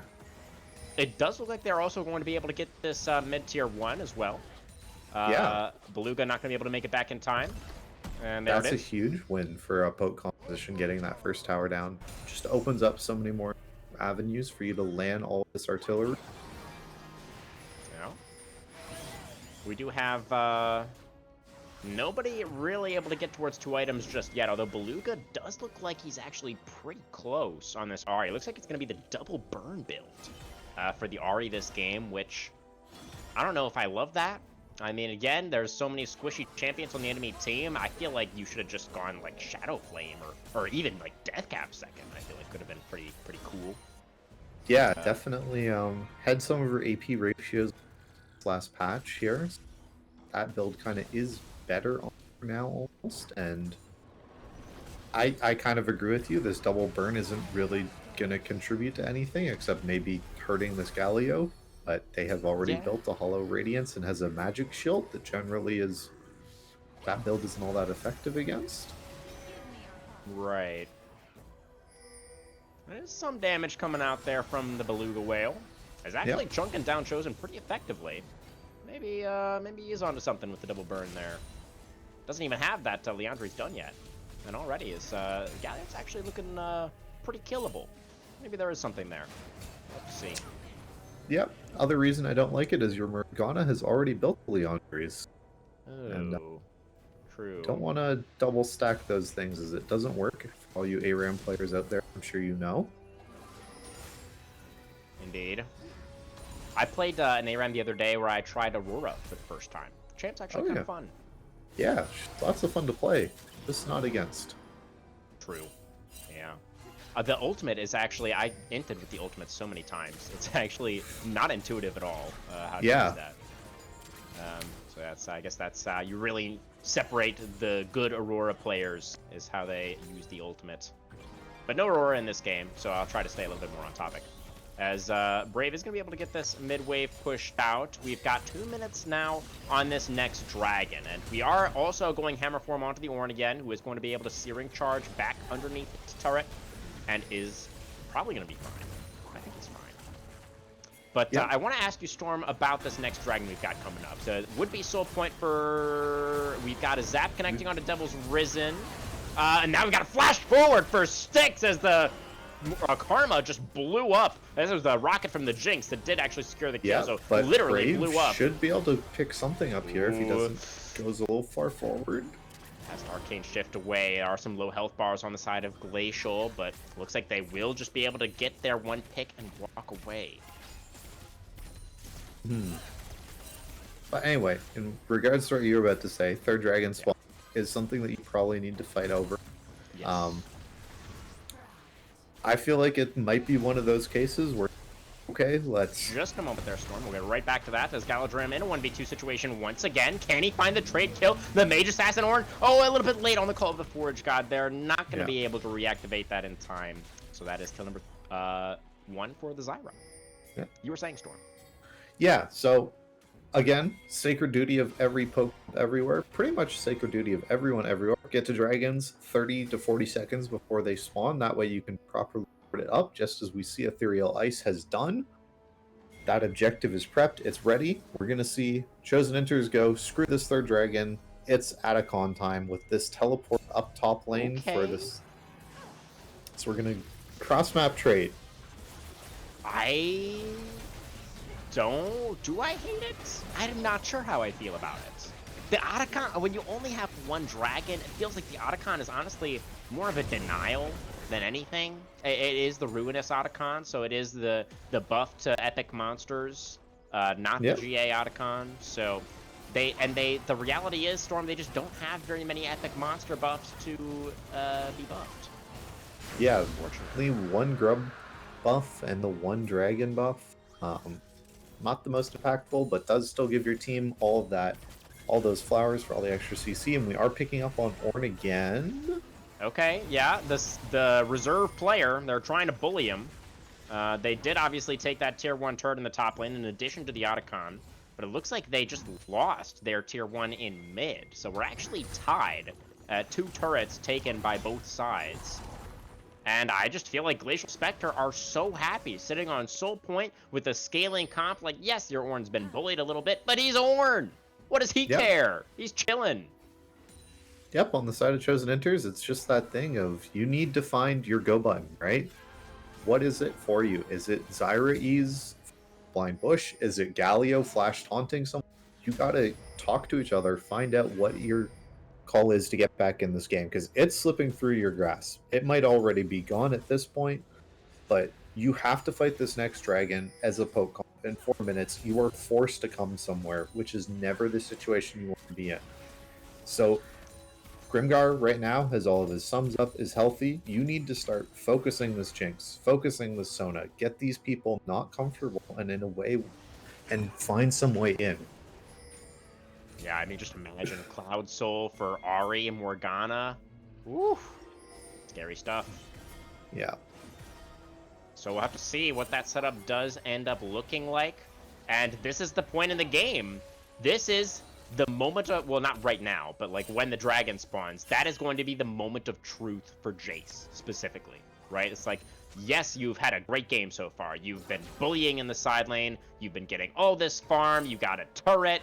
You have just been absolutely dominating that Ornn in the 1v1. But if you show up to the 5v5 and you just die, okay, that's a really nice binding, as the Arcane Shift was a bit too late for Brave, and that is going to be the end of the Ezreal, as Ethereal unfortunately getting the last hit on that one once again. Not quite sure how that happened, but still a nice pick for Glacial. Yeah, pretty much the opposite of what you want happening for the Chosen Enters. That is going to be a Baron started. This is a potential way back in, or a way of Glacial Spectre just confirming the end.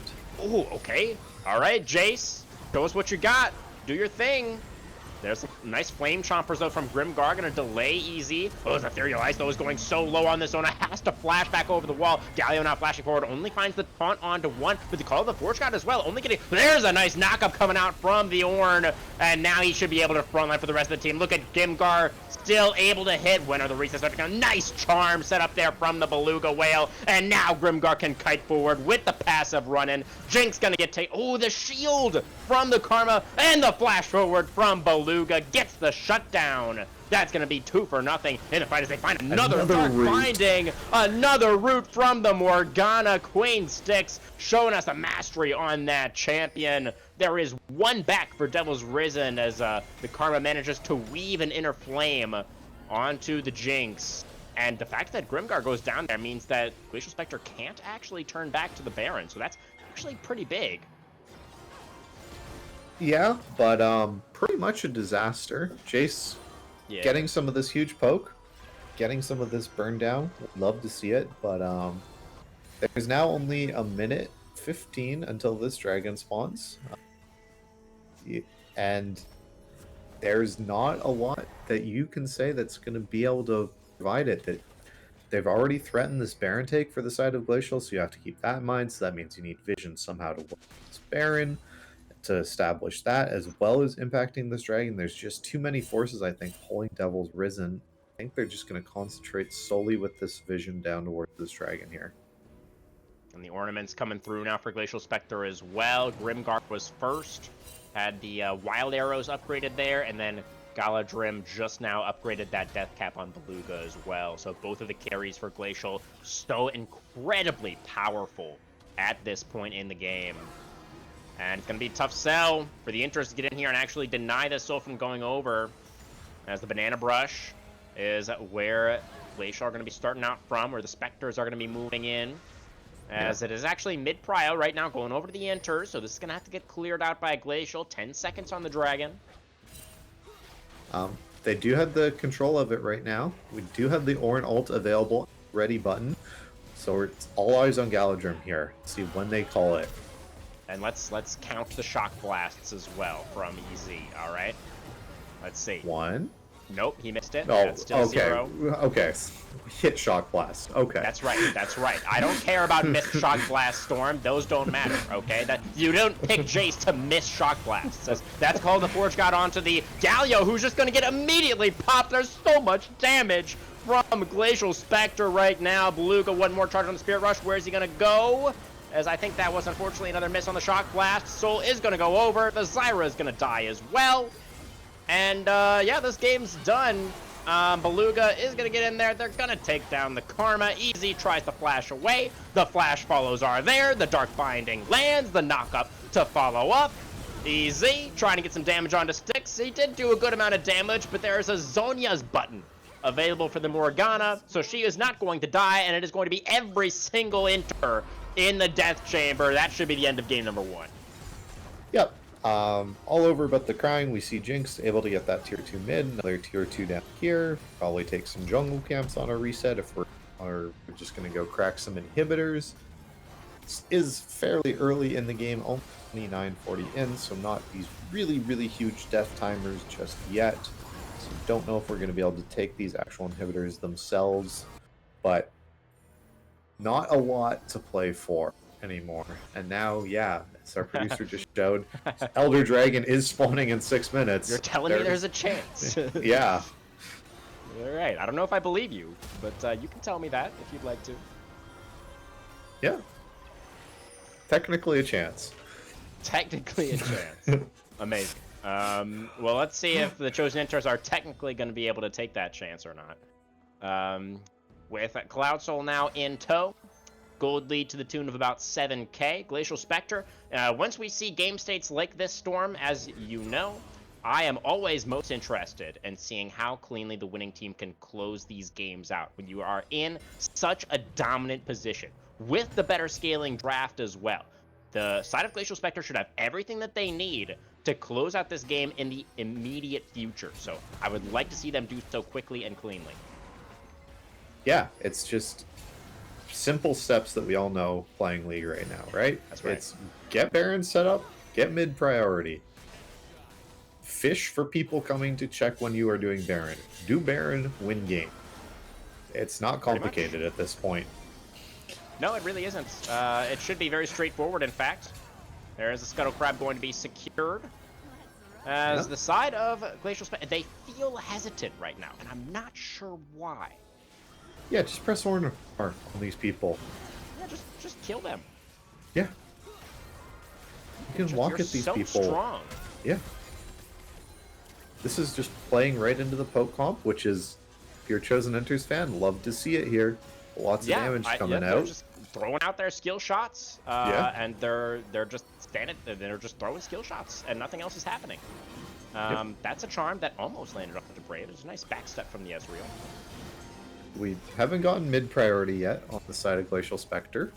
We're just killing minion waves. It's just a good old-fashioned NA Ram Storm. Yep. Feel right at home. Of course, how could we not? There's a binding. That should be a pick, as Chosen is going to flash away. The Galio just barely tanky enough to survive there. Does have teleport to try to rejoin this play, as that shock blast did technically land.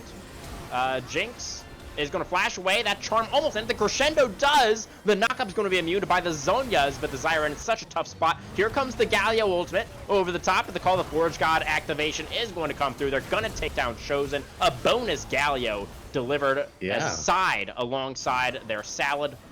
The Zyra, of course, is plant, salad, Anyways, that's going to be another charm landing onto Devils. And that is 3 quick ones for Glacial Spectre. They're back onto the Baron now.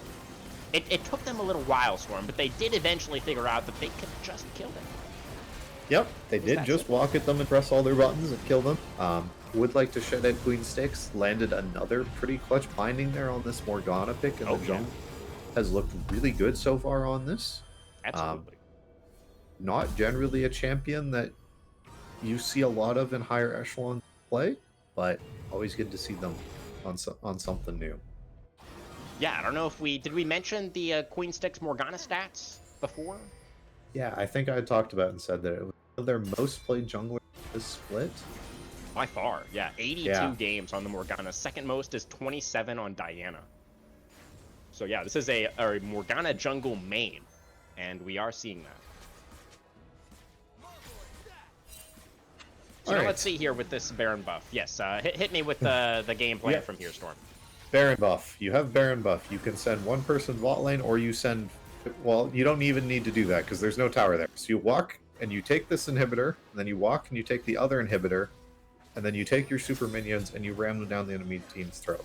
Not sure why we are not just... When Ezreal walks up to poke at us, we're not just hitting orb onto other people, but that's okay. We'll walk with our minion wave. We will. And we will take this mid inhibitor with our minion wave. And now we could take the bot inhibitor as well. Jinx getting some good amount of damage out there, as obviously 4 items done down for Brimgar on this Jinx. Ridiculously strong, as that's another Dark Binding going to land from Queen Styx.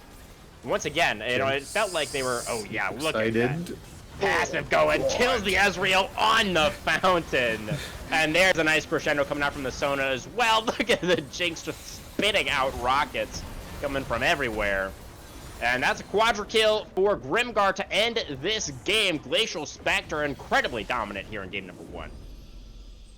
Yeah, just showcasing that what happens, give the team with all the scaling time to scale, they will melt through anything and everything. That Galio got, like, what? Killed in, what, 3-4 autos on that Jinx? Yeah, he did not look like a tank. Yeah. That's for sure. Did end up going for the Riftmaker second, did Chosen, which, honestly, it's probably a moot point to talk about any of these builds. Yeah. Honestly, so I guess we just won't. Who's your game 1 POG, Storm? I'm actually going to give it to the Morgana. I think... yeah, I like it. Queen Sticks just showcased why Morgana is a good champion. They farmed well. They provided key safety with the Black Shield onto a really aggressive carry. They landed bindings that I didn't think they would have onto targets like Ezreal and Zyra, people that generally hard to hit bindings onto, and that gave the team the ability to kill people. Yeah, I would have to agree. I think it was pretty clear to me that the Morgana had the biggest impact in this one. It was almost always it was the binding that was the go signal for everybody to just get in there and kill off these targets on the other side. So yeah, Queen Sticks, I think a well-deserved POG for that game number 1. I would like to give an honorable mention to Galadrim on the Ornn. You know, the reserve player coming in was targeted very heavily by the Inters. That was the one part of the map where they were able to get a couple of things going, but then even able to get that 1-for-1. Remember when he killed the Jace in the 1v1? The Ornn play was great as well. So definitely good looks there from Glacial. And that is going to do it for our discussion of game number 1. We're going to go to a quick break, guys, and then we'll come back to see if the chosen Inters are going to choose to bring us to game 3, or if it's not going to be their choice at all.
Alrighty, everybody, welcome back. We're about to get into our Game 2 draft. Hopefully, we'll have less technical issues with this one, Storm. That was a bit unfortunate last time around. I believe we Yeah. did just hear that they are using some kind of other website that we don't usually use, so that'll be interesting. Yeah, it's this sort of situation again. Well, let's take a look here. Of course, we are swapping sides, as we always do, here in the BOL. So Chosen Enters on the red side this time around. What do we need to see from these guys, Storm? Because that first game was, well, it wasn't too much of a game, to be totally honest. Yeah. Like you had mentioned, we need to see some sort of pick or engage tool, some of it to flex and go forward, because there wasn't a lot of that. There was a lot of poke and hitting random skill shots and playing NA RAM. And then losing the game. Yeah. Yeah. So, not that, I think, is mainly what we're looking to see this time around. So, we'll see what they do decide to go for. As really taking our time with these bans, potentially a jungle focus coming out here in the first phase from Glacial Spectre. Yeah, and we see Jin as the first ban. Rather interesting to see. Not really a high priority AD carry. Generally is an answer into things that are very, very annoying in lane to play again, like Draven and the like, something that's a neutralizing factor. So maybe Chosen Hunters are going to go ham on the bot lane here. You know, could see it. I'm expecting, honestly, if they're just going to target junglers, you could ban the Xin Zhao here for Glacial Spectre. Yeah. There it is. So now it'll be really interesting to see what Jinx decides to go for. You know, according to op.gg, the other more commonly played ones are like Skarner and Lilia are kind of next on the list for Jinx there on the side of the Inters. So I imagine they're probably going to look to prioritize one of those pretty highly here in the draft, given how much the jungle pool has already been pinched. Yep. Does have some of the more solo queue picks in their pool. There is always the possibility we'll see the Master Yi jungle in. Sure. It's it could happen, you know. So that would be exciting for sure. As the Poppy Yeah. is going to get removed by the Inters. A pretty popular pick these days. Obviously can be flexed into many different roles as well. So banning that away from red side feels pretty decent. Tristana being considered, and there is the lock-in for Glacial Spectre. So a pretty popular pick as well. Yeah, starting to kind of pick up steam. Mostly used, from what I can tell, as an answer into Jinx and kind of more aggressive scaling marksman. Don't see a lot of it mid lane anymore. Right. So pretty sure that is kind of more locked toward the bot side of the map on the side of Glacial Spectre. Interesting to see what we see here for CI. Gonna take Blind Azure. Wow. Okay. Yeah, so this is something that Chosen has been playing a good amount recently. It's on a 3-game loss streak, or no, it's a 2-game loss streak. The third game there was a win. Have a looks like there's a 10-4 and 17 Azir game here for Chosen. So gonna be looking to have one of those. See if he's gonna be able to make it happen. But yeah, the Tristana I definitely think could still be flexed mid. I feel like that would probably be a pretty nice matchup into the Azir. I don't know. What do you think? Yeah, probably into Azir is a matchup where it works. Just another range champion who isn't like, entirely poke based or something like that. But I'm pretty sure into Aphelios, that is something that Tristana really likes to play into because Oh, greatest early game. I Unless he has see. White Gun. Right. The Lulu as well. I mean, picking that away from the Aphelios feels amazing, right? Yeah. So he's not going to have that Lulu. You do. Glacial Spectre, loving that. And now, probably a jungler here. What we're expecting. Unless they want something into the Azir that they're worried might get banned away in the second phase. Yeah, I mean, it is a free mid pick here. Or you can just leave this Tristana Flex open and take some sort of jungle pick if you're worried about bans in regards to that. Oh. Are going to see technically another Okay. flex with the Zac. Yeah, could be theoretically flexed into all, any of those roles, top, jungle, or mid. We've Yeah. seen it in all three, so very interesting from Spectre. And for the Inters, they are going to, it looks like, go for the Braum here with the R3 pick. Nope, I was completely baited. It's the Thresh instead. So that is a classic Aphelios pairing. Yeah, one of the old school pairings. Always love to see a good Thresh game. Unfortunately, with all the mobility that has been added to League of Legends, it's harder and harder to hit those key hooks. So I have to see how effective this Thresh is, but is a way to, kind of fish and bait for fights. There is, this Azir who can go in with the Shurima Shuffle. So there is some engage tools wanting to see out of the Chosen Inters. There's some ways to start fights, which is fantastic to see. So I'm hoping that they can continue and take some of these more proactive picks and show us that they're here to play. Absolutely, Storm. That is precisely what we are hoping to see. And we'll see if that does come through. Into the second ban phase now, of course. Top laners look to be the target for the second round of bans. The Malphite and the Gnar removed so far. Yeah. Both sides have the makings of some pretty threatening teamfight compositions. Yeah, kind of interesting to see these chosen go after lane bans. Guess that means they are going to be blind picking their top laner here with this pick here on number 4, I would guess. And save Ari, jungle for 5? yeah, maybe. Would be kind of weird, but It would be. isn't Ari removed because it's fearless?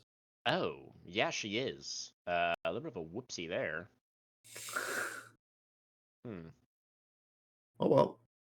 Oh well. Ah, it is. Okay. The Ari is Syndra, so that explains that.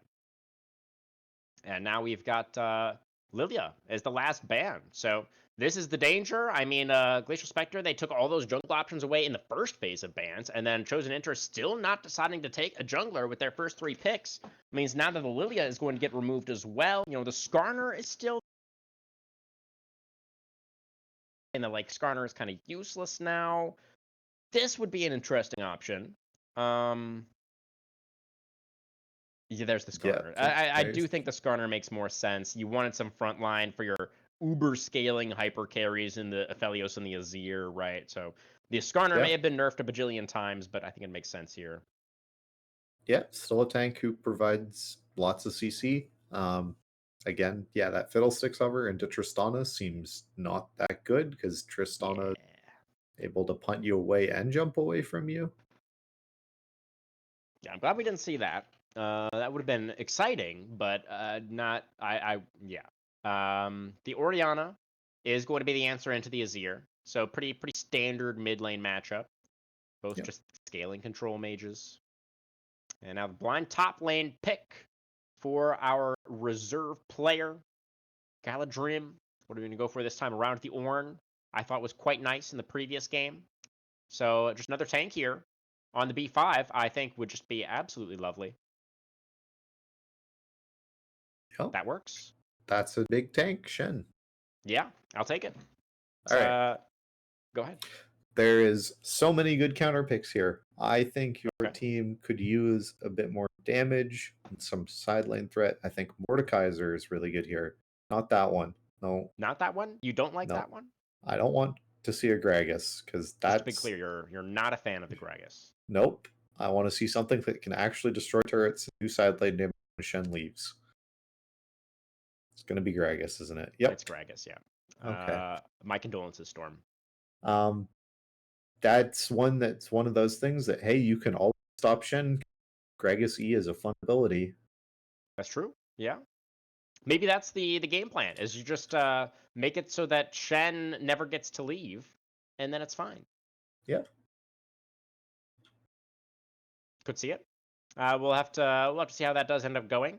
I do think that, with the Skarner and the Thresh, you already, just with that, have a decent amount of frontline and setup for your carries, right? It's certainly a whole lot better than what they had in the previous game. Infinitely more this time around for the Inters. The Gragas on the R5 does leave us perhaps a little bit wanting. But I do think that there are some angles there at least, where you're going to be able to stop the Shen from teleporting, and you could also like stop Zac from channeling the slingshot if you could interrupt him in time. Like I think, I mean, body slam is priority over almost every single other ability in the game, so I assume that's the case versus Zac's slingshot as well. Yep. And probably even also against the Buster Shot, or the not the Buster Shot, the Rocket Jump of the Tristana. I'm pretty sure you can also interrupt as Gragas. So yeah, I mean it's a very, it's like a wild card pick. Honestly, is what it feels like in that R5 slot, right? It's not like a standard counter to the Shen, like it's not a hard lane counter, but you have so much playmaking potential with the Gragas. Right. That's kind of so the real strength of Gragas, right? And main reasons why you like to pick him is that offers immense wave clear. He offers as a secondary AP damage threat. And he gives just the ability for that playmaking, the ult to just bowl someone into your team, gets people out of the way. Gragas is really utility heavy, generally when you see him. And to Shen, it's a bit of a struggle in the matchup because Shen naturally is able to block a lot of the poke that you like to do. And as Gragas, if you're trying to interrupt Shen R, that generally means you're using body slam. And if Shen is under his tower, that means you are trying to then tower dive the Shen, which is not something you want to do. Shen's W does block the Drunken Rage, which means a key part of your damage rotation combo as Gragas isn't there. So All right. have to wait and see how that top lane matches up. But bot lane matchup, we have Aphelios Thresh versus Lulu. Shouldn't be a lot of things happening down there. Tristana, while she is kind of more late game skewed champion and late game scaling, probably isn't going to be able to get a lot done on the Aphelios with Thresh being able to kind of threaten, hitting you out of your rocket jump with either the flay or the hook. Not going to see probably a lot of early aggression down there towards bot lane. Mid lane, again, should be a lot more farming with this Azir versus Orianna.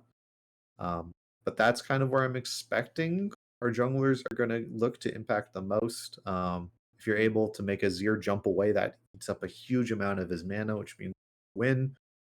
And Zac and Skarner both have really interesting gank paths towards the lane. So that's where I'm hoping we're going to see most of our action this game. Yeah, that definitely makes sense to me. It does feel overall like you were just highlighting that we're probably most likely going to see a quite a slow early game once again here. I don't remember when exactly we had first blood there in game number 1, but it was pretty late. I was around like the second dragon fight maybe. It was like 12 or 14 minutes or I something. think it was 9 minutes in. Okay. Yeah. Not too crazy late, but yeah, probably expecting a little bit of a slower start to this one as well, I would imagine. But I am really happy to see that the Chosen Enters, it just feels like they've given themselves so many more tools to work with. If assuming they don't get completely blown out, they're going to have an opportunity to fight later on for sure with this draft, right? So that I think is great, and hopefully we will see a little bit of a closer contest here in this second one. Overall, Storm, how are you feeling about these drafts? Are you leaning one way or the others? They feel like they mirror each other in a lot of ways. Yeah, I'm kind of leaning as if it was, blank nameplates, no idea who's on either side. I think you Right. give it to the Chosen Enters. Just they have more tools in a way that they have two hyperscalers opposed to just one on the side of GS. They have better kind of utility in the side of that. They have the Thresh CC is more useful than just the Zac, and they have ways to stop the Zac, whose kind of only job is to go in. Shen, I feel, also doesn't really have that much of a place. They're able to save Tristana if she's ever in trouble, but that's his only real kind of use. So if nameplate's off, I think I'd give it to Chosen Enters. All right. Well, we'll see if what might be a little bit of a draft advantage is going to be enough to get us to that third game tonight, or if Glacial Spectre, after that dominant win in game number 1, are going to be able to close this one out with a clean 2-0. We'll find out, guys, right after the break. See you there.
All right, everybody, welcome back onto the Rift for our second game tonight.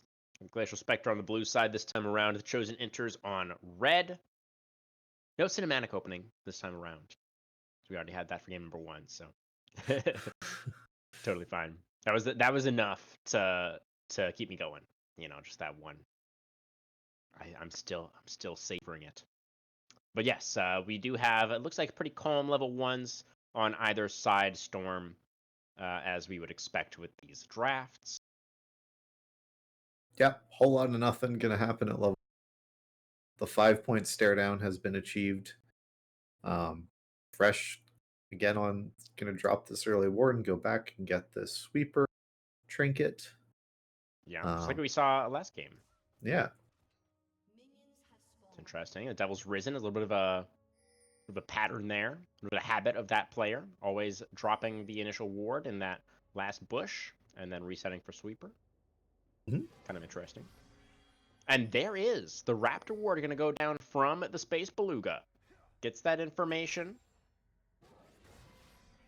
Yep, and we see these top laners already deciding that they need to fight to the death and brawl. Interesting to see Gragas still going for this phase rush build. Kind of the new style of Gragas, the hit and run, just ensuring that your lane mashup is never bad. A lot of the time in Deshen, you generally see more of the poke build of the Comet and the Q, but we have seen So Easy has started with the E here. And bot lane here, just a whole lot of farming going to be going on, I had to guess. Most likely, yeah. Yeah, although the Tristana does have the option of going for those aggressive moves. But as you mentioned, it can be dangerous into the Thresh. But maybe not if the Thresh is on like a sliver of health. There's level 2, though, for the Enters. And that is going to be Grimgar and Ethereal pushed back underneath their turret for now. Yeah. Again, pretty calm early game here. We see that both junglers are pathing towards different lanes this time. See the Zac is coming down towards bot lane, whereas Skarner heading up towards the top side camp is clear. Doubt we're going to see a gank towards top lane, but it's possible that we do. Yeah, I mean, you were talking about how you were expecting mid lane to be the focus for these junglers, potentially. So we'll have to see what kinds of angles that each side is able to find. Queen Sticks, of course, our POG from game number 1 on the Zac this time around. Definitely quite a different look for this player. Very different as compared to the Morgana. Yeah. Kind of champion. Yeah, Zac is a champion that's basically all about ganks. That he sucks at clearing, basically. Doesn't have very high base damage values or anything like that. Complete opposite almost in the regards of that Morgana. Both junglers are on these. Man, a lot of damage coming out from Galadrim. There's the trade back from EZ. Gets out the rotation there with the barrel and the body slam. And now Slayer in the area, thinking about making a move towards this top lane. There's the Ishtal impact. Here comes the Skarner, and there goes the Skarner. And he threw a rock. He did. It did not land. Yep. So that was great, and now we're going to see Six something better down bot lane. Is sitting in this tri-brush just above Devil's Risen and Brave here. Yeah, the range on the slingshot, you know, you only have a couple of points in it as the Zac level 4.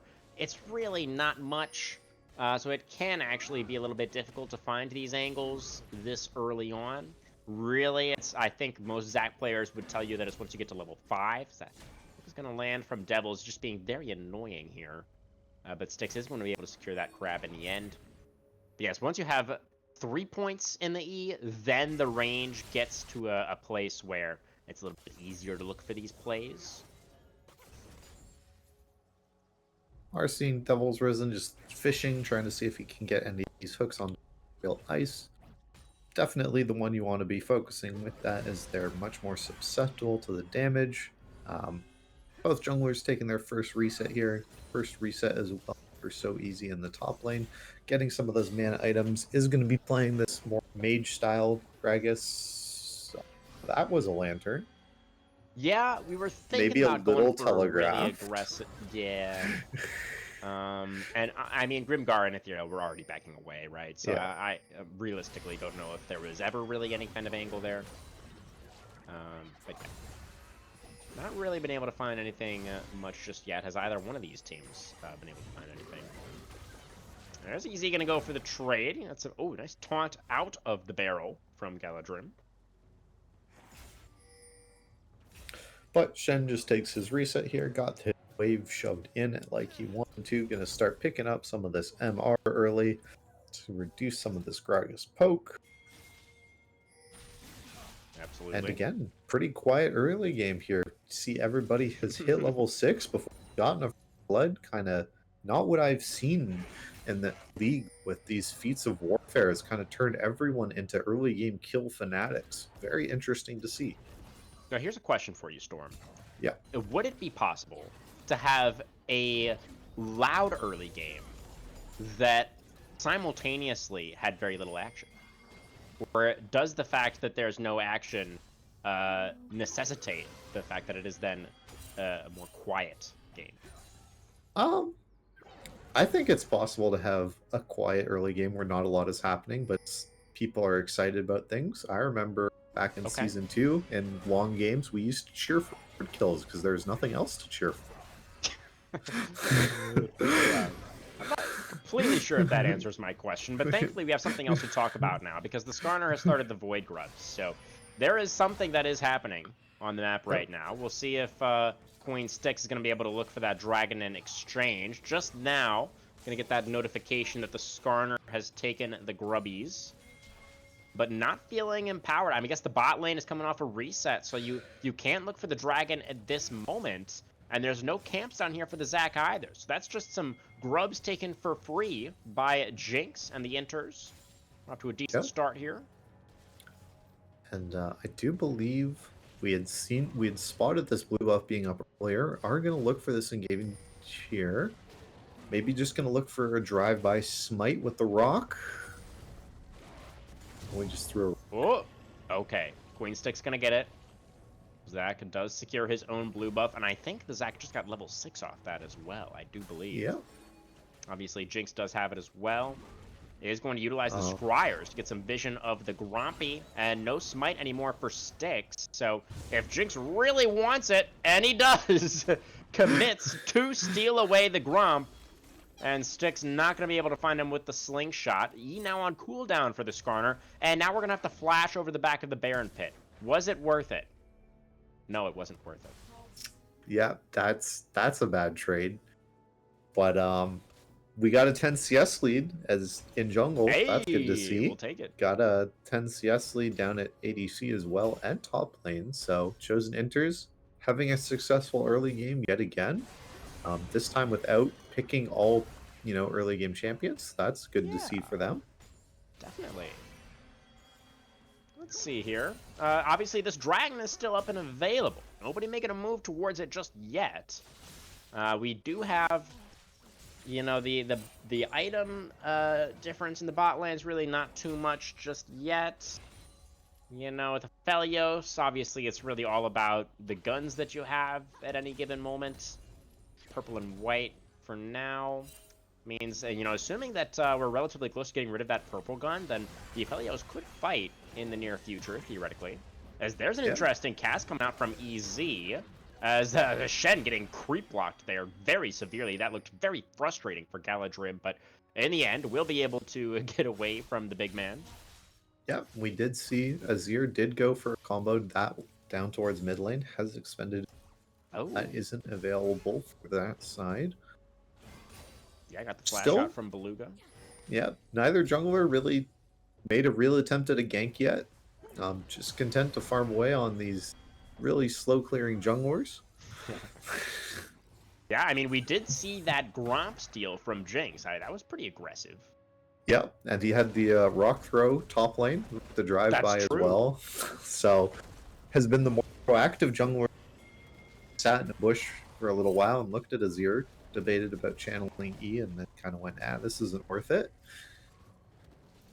So we're going to crest 10 minutes without a first blood. So then this is, I believe, then longer without the first kill than we in the previous game, right? Yeah, I think so. I think it was around 9:30 or so last game that we saw first blood. Yeah, very calm, very serene this Yep. game so far.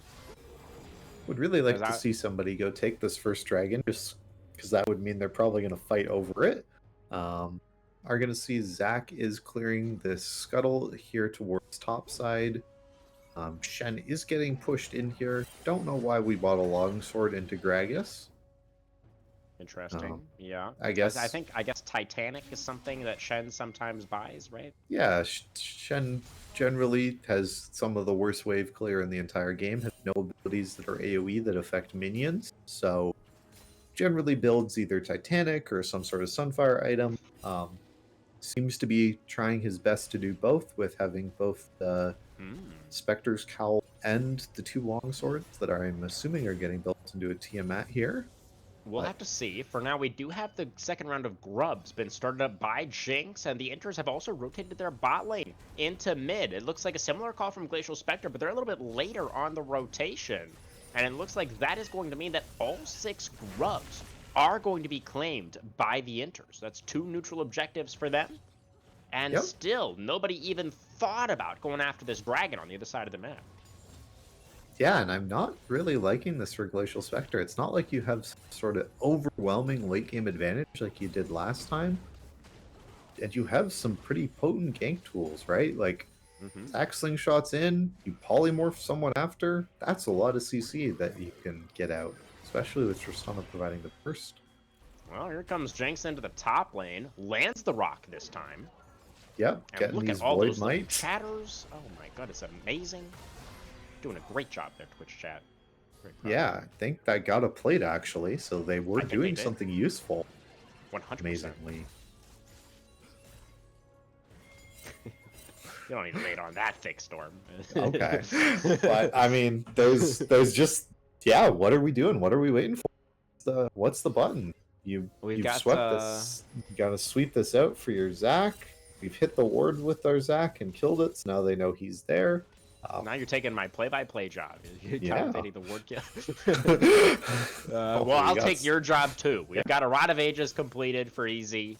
So he's going to be scaling up on this. Gragas has the tier and inventory as well. So it's going to be sort of this hybrid build where it's like you're getting AP, but you're also getting a whole bunch of health and a big old shield. So he's going to be a large individual up here in the top lane. Even bigger. Oh, Brave in trouble. Has a lantern. Decides to flash instead. And is going to be totally fine. Yep. Besides not having flash anymore. The classic of Thresh players everywhere of my 80 carry. We're pulling Ethereal Ice. We have impaled the Lulu. And nothing else is going to happen. Hey, that did get us a Hearthsteel stack. And we did also land another rock, and now we're slingshotting forward as Queen Sticks. That death sentence almost landing onto the Zac. Something probably would have happened if that skill shot had connected. Oh, Slayer Jinx going in. Okay, the Beluga Whale separated from the rest of the team. If only Skarner had ultimate, he would have been able to drag this Beluga Whale. He would have been able to harpoon it and take it back to the ship, but now it's going to be Queen Sticks slingshotting on top of the Scorpion. And it's going to be flash for the stretchy strikes, finds a whole bunch of CC, and now Grimgar's going to jump forward looking for the Aphelios, but it's going to be the Aphelios who wins out. The Moonlight Vigil just explodes the Tristana, and that is, in the end, going to be the Inters walking away with the 1-for-0. First blood and possibly a dragon. Oh, the slingshot forward. Is it going to work out? Beluga gets in there for the follow-up, takes down the Aphelios, and now Jinx is so low on health. The teleport is coming in from... Wait, what? Yeah. Okay, so... Take it away, Storm. All in all, we got kill onto Aphelios for a kill onto Orianna. Tristana jumping into Aphelios. It's absolutely blasted by the Moonlight Vigil. Both top laners in this fight also did not join. Looks like Gragas used his ultimate to cancel the Shen ult. Just a lot of nothing. Dragon still is here, so these teams could fight to the death yet again if they so choose, and I would like to see them do it. Well, I mean, did they really fight to the death last time? Technically, a couple of people did die, but I don't know. There was an that attempt. Really.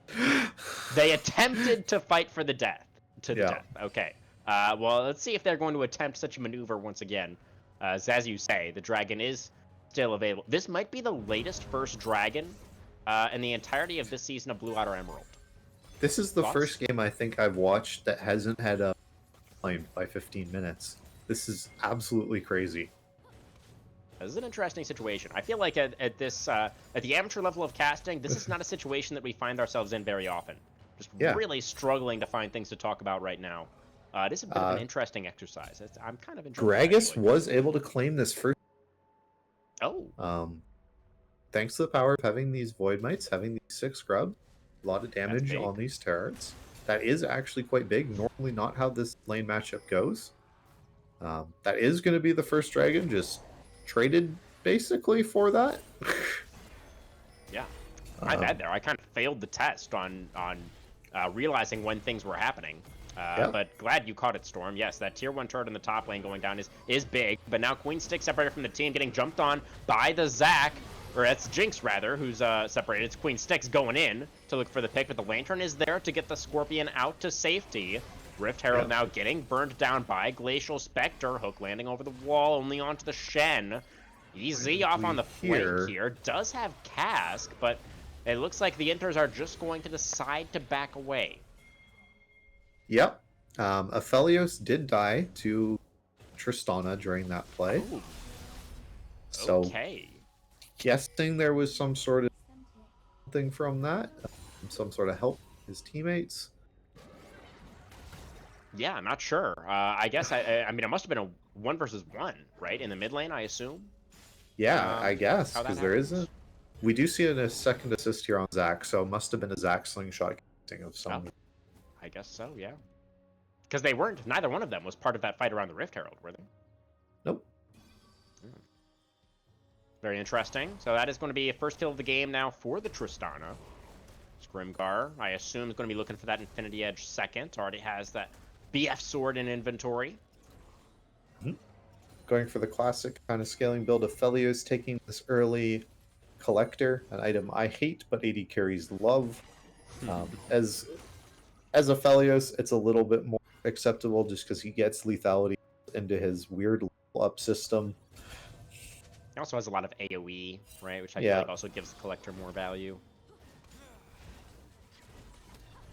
Yeah, we'll have to see. We do have a little bit of a lead now opening up in that top side because EZ did manage to take down that first turret. You know, obviously got a nice influx of gold there. So we'll see if the Gragas, you know, you were really sort of apprehensive about looking for an angle onto Galadrim right now, but I don't know if they're actually going to be able to catch... Oh, the Shen actually walking back up for the minion there. Here comes the Skarner over the wall. That is going to get the flash out from the Shen. And we land the rock as well. Amazing. Yeah. I was very critical about this pick because Gragas is good into pretty much every single top laner except 3 or 4 of them. Shen is one of those picks he is generally not very good into when you look at solo queue data. But obviously, So Easy has played this champion a fair amount. They've looked pretty clean on their combos so far and has made Galadrin not look very good and is showing us that this is a winnable matchup. Yeah. You know, I am honestly, in hindsight, a little bit surprised that Galadrim would go for the Shen specifically, because I feel like Shen is a champion that relies so heavily on team coordination, right? And we have to assume that Galadrim has not been regularly practicing with this roster just because he's not the starter, right? So it is maybe a little bit surprising. Oh, Queen Stick's looking for the play. Does get on top of the Aphelios, but where's the follow-up? I mean, Grimgar is here. Is going to try to jump forward. There's a Lantern. There's a flash forward. Grimgar, the buster shot. Oh, it's not enough. The Aphelios is going to survive. And now we've got a teleport coming in from the Gragas. The Shen has arrived first with a Stand United is going to help out in securing that first kill onto the Skarner. Now Easy is here, but it's going to be Queen Sticks going in. Once again, finds the knock-up. There's the Emperor's Divide. Going to completely deny any further follow-up from the Spectres. Oh, the Shockwave, though! And there's another flash forward, but now Beluga's all out of mana. Are they going to be able to get their whale back out to safety? A beautiful cast from EZ, but the blast going, oh, that was almost the Orianna able to get away, but not quite in the end. And now the Death Sentence is going to secure the kill onto the Lulu as well. And now I've got to teleport back in from the Azir. And that's going to be the Spectres forced to get away from the area. So a one team fight for the Inter as they find the 2-for-1. Yeah, lot to unpack in that fight. Devil's Risen hits some great hooks there. Pretty bad flays, if I'm being honest. Want to flay Zac away as he's flying in, not after he has landed. But Grimgar, again, going aggressive on this Tristana. Love to see it. Everybody's starting to get closer and closer to these second item breakpoints and start being able to really tear through these people. See Slayer Jinx continuing to build this kind of bruiser-y style Slayer on this Skarner, going for what's probably a Sterix gauge. Oh, interesting. It's river control right now for the Spectres, but now that's going to be the Shen charged into the wall from Jinx, and there is the Impale. It's only onto the Lulu once again, and the knockup is absolutely massive from the Zac. But look at EZ creating all this chaos in the backline, finds the body slam flash onto 2, takes down the Tristana by himself. The Gragas absolutely popping off on the other side of the fight there, and that is going to be, Zac was able to survive for so long thanks to the passive, but the rest of the Spectres were distracted by the enemy top laner. They weren't able to help him out, and they're now down a man, trying to still contest this dragon without a smite. I'm not sure what the Spectres are doing here. They're just going to get hooked by Devil's Risen, and in comes Chosen, finds the sweep, and it's going to be an absolute massacre in the team fight. It's going to be Chosen enters massively on top. The last member going to be taken down there by Brave. And they're up now 8-4. They got the dragon as well. I don't know what that was from the Spectres, though. Yeah, I mean, just complete disjointment of people not being in the same area.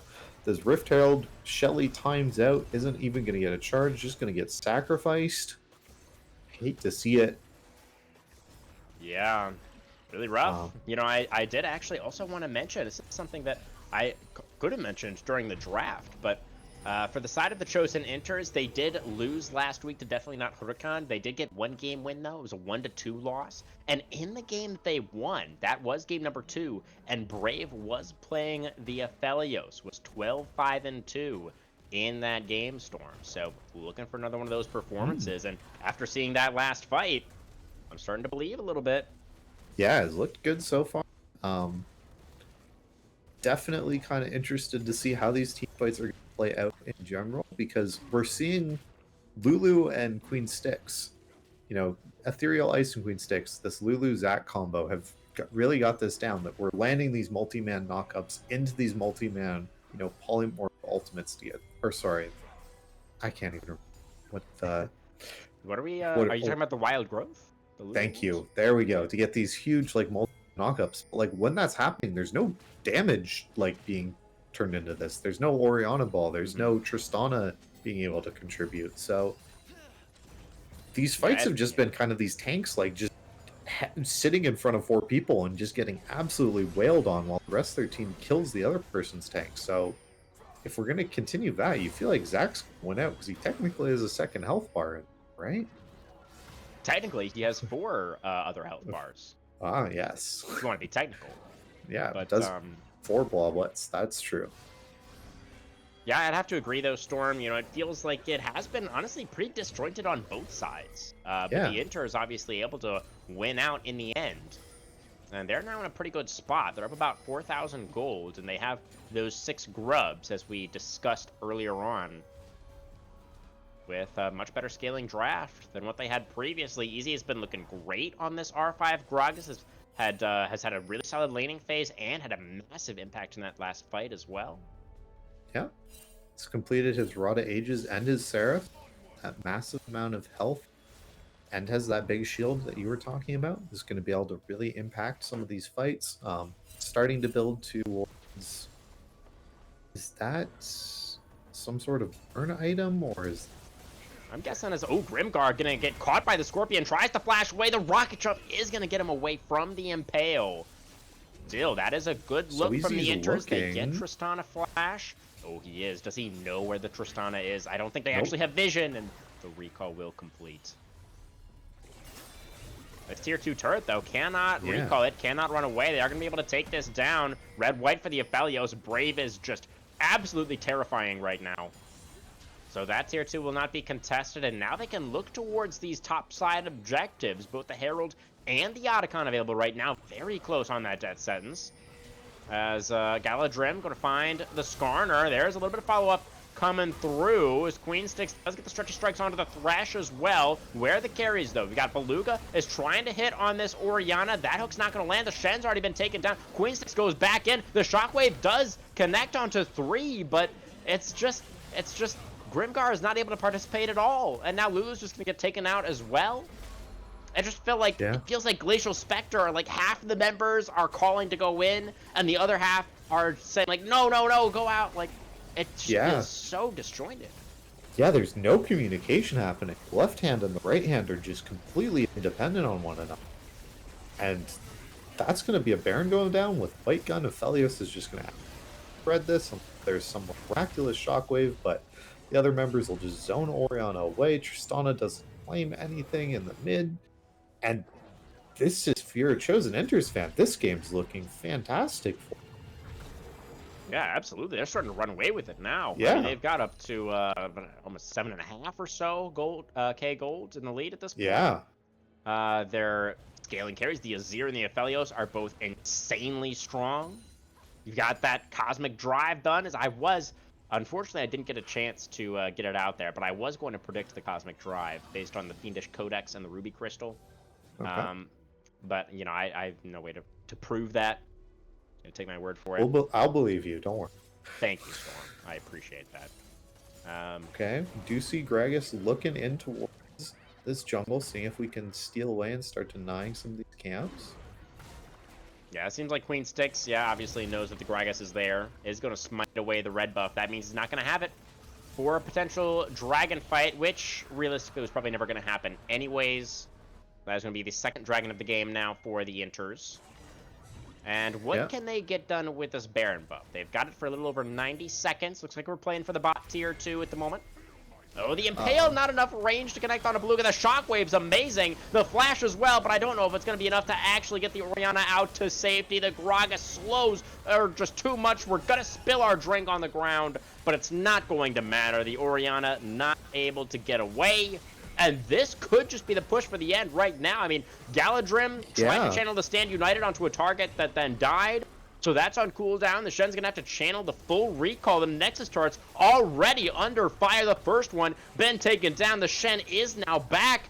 But I just don't know if it's going to be enough to hold the base. The Zac does go in, finds a knockup again. The tanks are like engaging forward, but Grimgar is just completely zoned away by Jinx. Can't participate at all. The Shen and the Zac are both going to get taken down once again, and that is going to be the end of a very strange game of League of Legends. The Tristana does get a couple kills at the end there, but yes, it will indeed. They're not going to make me a liar. It is the end of the game.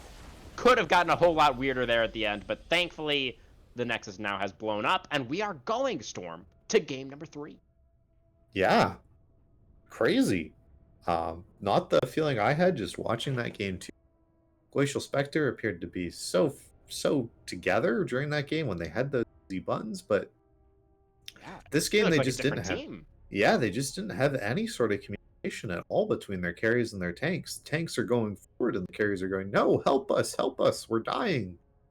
Yeah, it was just they looked completely out of sorts in this one. I don't know.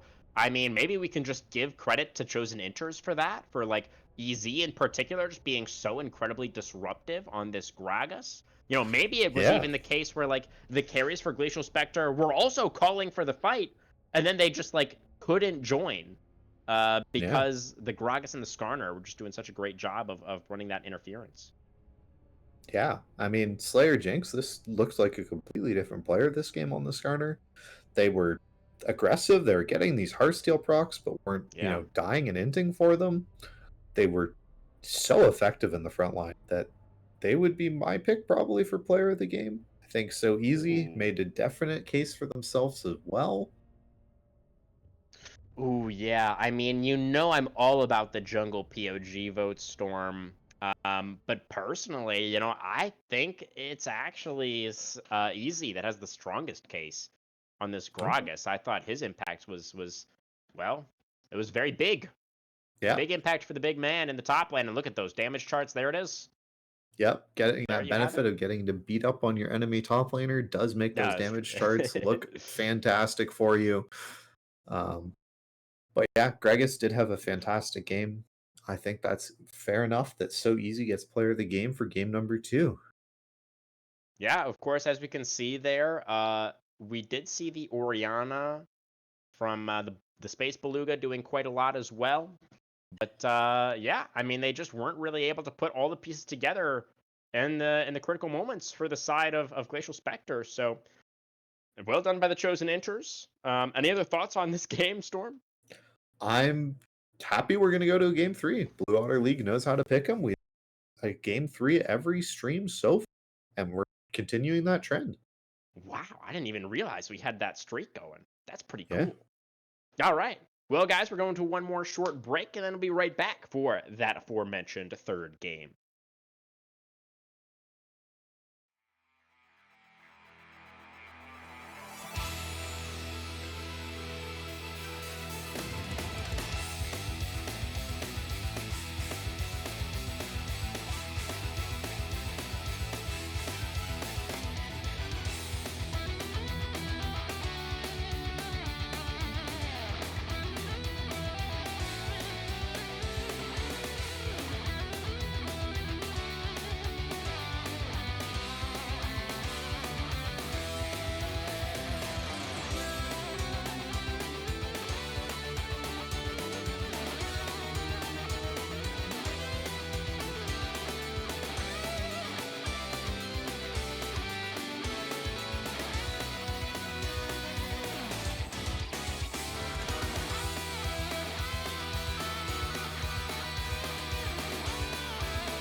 All right, everybody, welcome back. We're about to get underway with our third and final champion select of the night. Game 3 and Fearless, not as intense as, potential Game 4s and 5s that we'll have to consider later on in the playoffs. But still, making it to this third game does mean that the pools start to get pinched a little bit. And it means that both of these teams are going to have to use every tool at their disposal to make sure that they get themselves a good setup to load into this third and final game. That, of course, means, as you all know, they're going to have to utilize ProComps. ProComps, of course, our sponsor here at the Blue Otter League. It's a game changer app for League of Legends. It's not just like other tools, guys. It's a personal draft coach, perfect for teams and for solo players. You can pair it with any other app that you use. With ProComps, you receive real-time drafting advice with tailored champion picks and ban recommendations. It stands out with features such as the ability to generate champion pools in seconds. You can share with your friends, post-draft guide to attack the game. You can generate comps based on your preferences. Coaches and analysts can create personalized tier lists. Think of it as having a virtual coach and shred toolkit all in one. The app has 280,000 downloads, thousands of daily users. It's user-friendly. It's totally free. No reason not to try it, guys. No reason whatsoever. At least give it a go. You'll experience a whole new level of drafting power. Go to procomps.gg, download it from Overwolf, or click the link in our bio. So what are we thinking for this Game 3 draft? What is ProComps telling you, Storm? I think there's a lot of these jungle picks that we saw get banned away last time. Hopefully, maybe we're able to see one of those. There's a lot of the 80 carry pool left open. Varus, which has been a huge priority pick, basically in every series that I can remember ever, has been left open. I'd mentioned it. There's that top Varus build going around.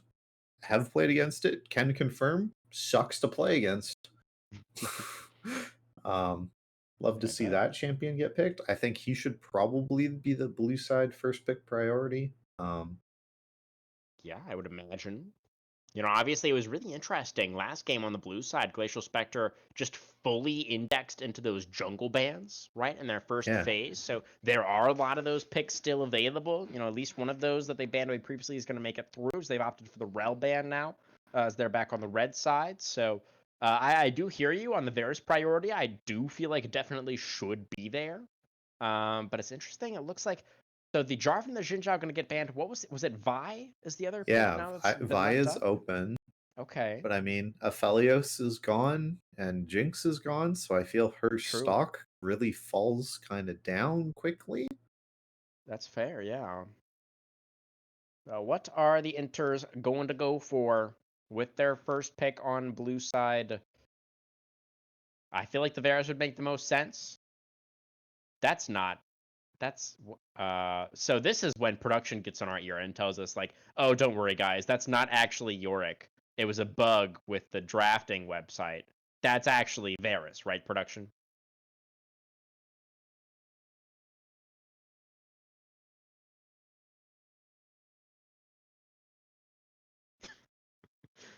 All right, well, bad news, guys. Production has not been able to save us. That is, in fact, Yorick on the B1. So I don't really know where to go from here, Storm. What do you think? Yeah, that's absolute insanity. Why the hell would you do that? Is kind of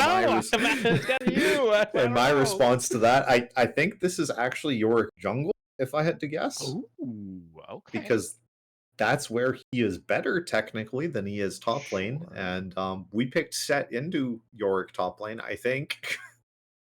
Who knows?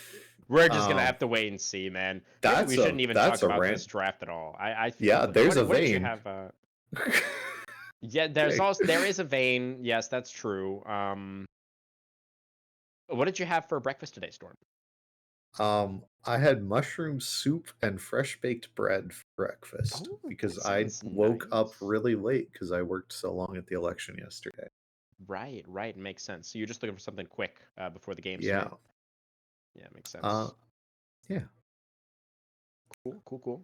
Yeah, I mean, so this is like your election related activities. There is a Nautilus. Your election related activities, is that something that's like kind of like your career? Is that like more of a long term thing, or is this just like just something I pick up and do? I do mostly like contract work as a coder.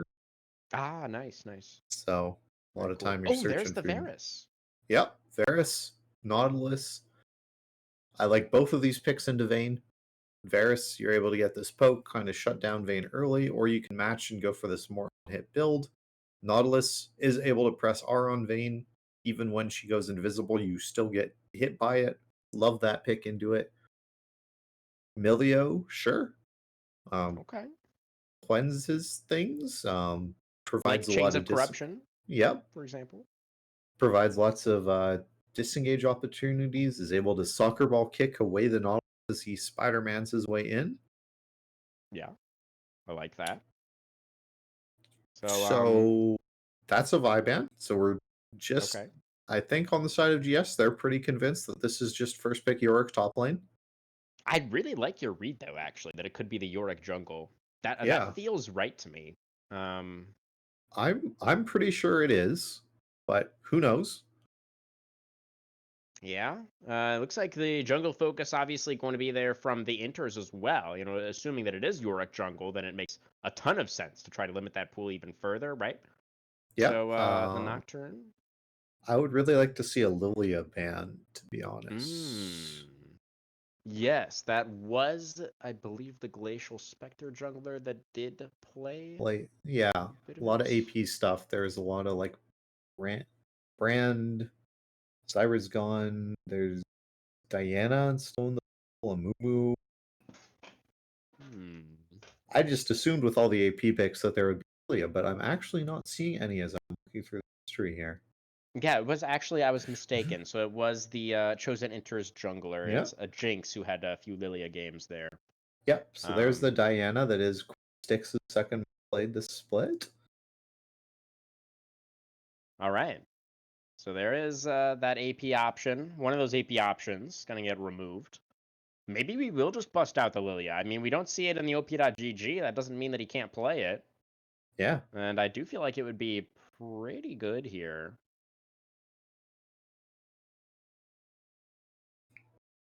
No.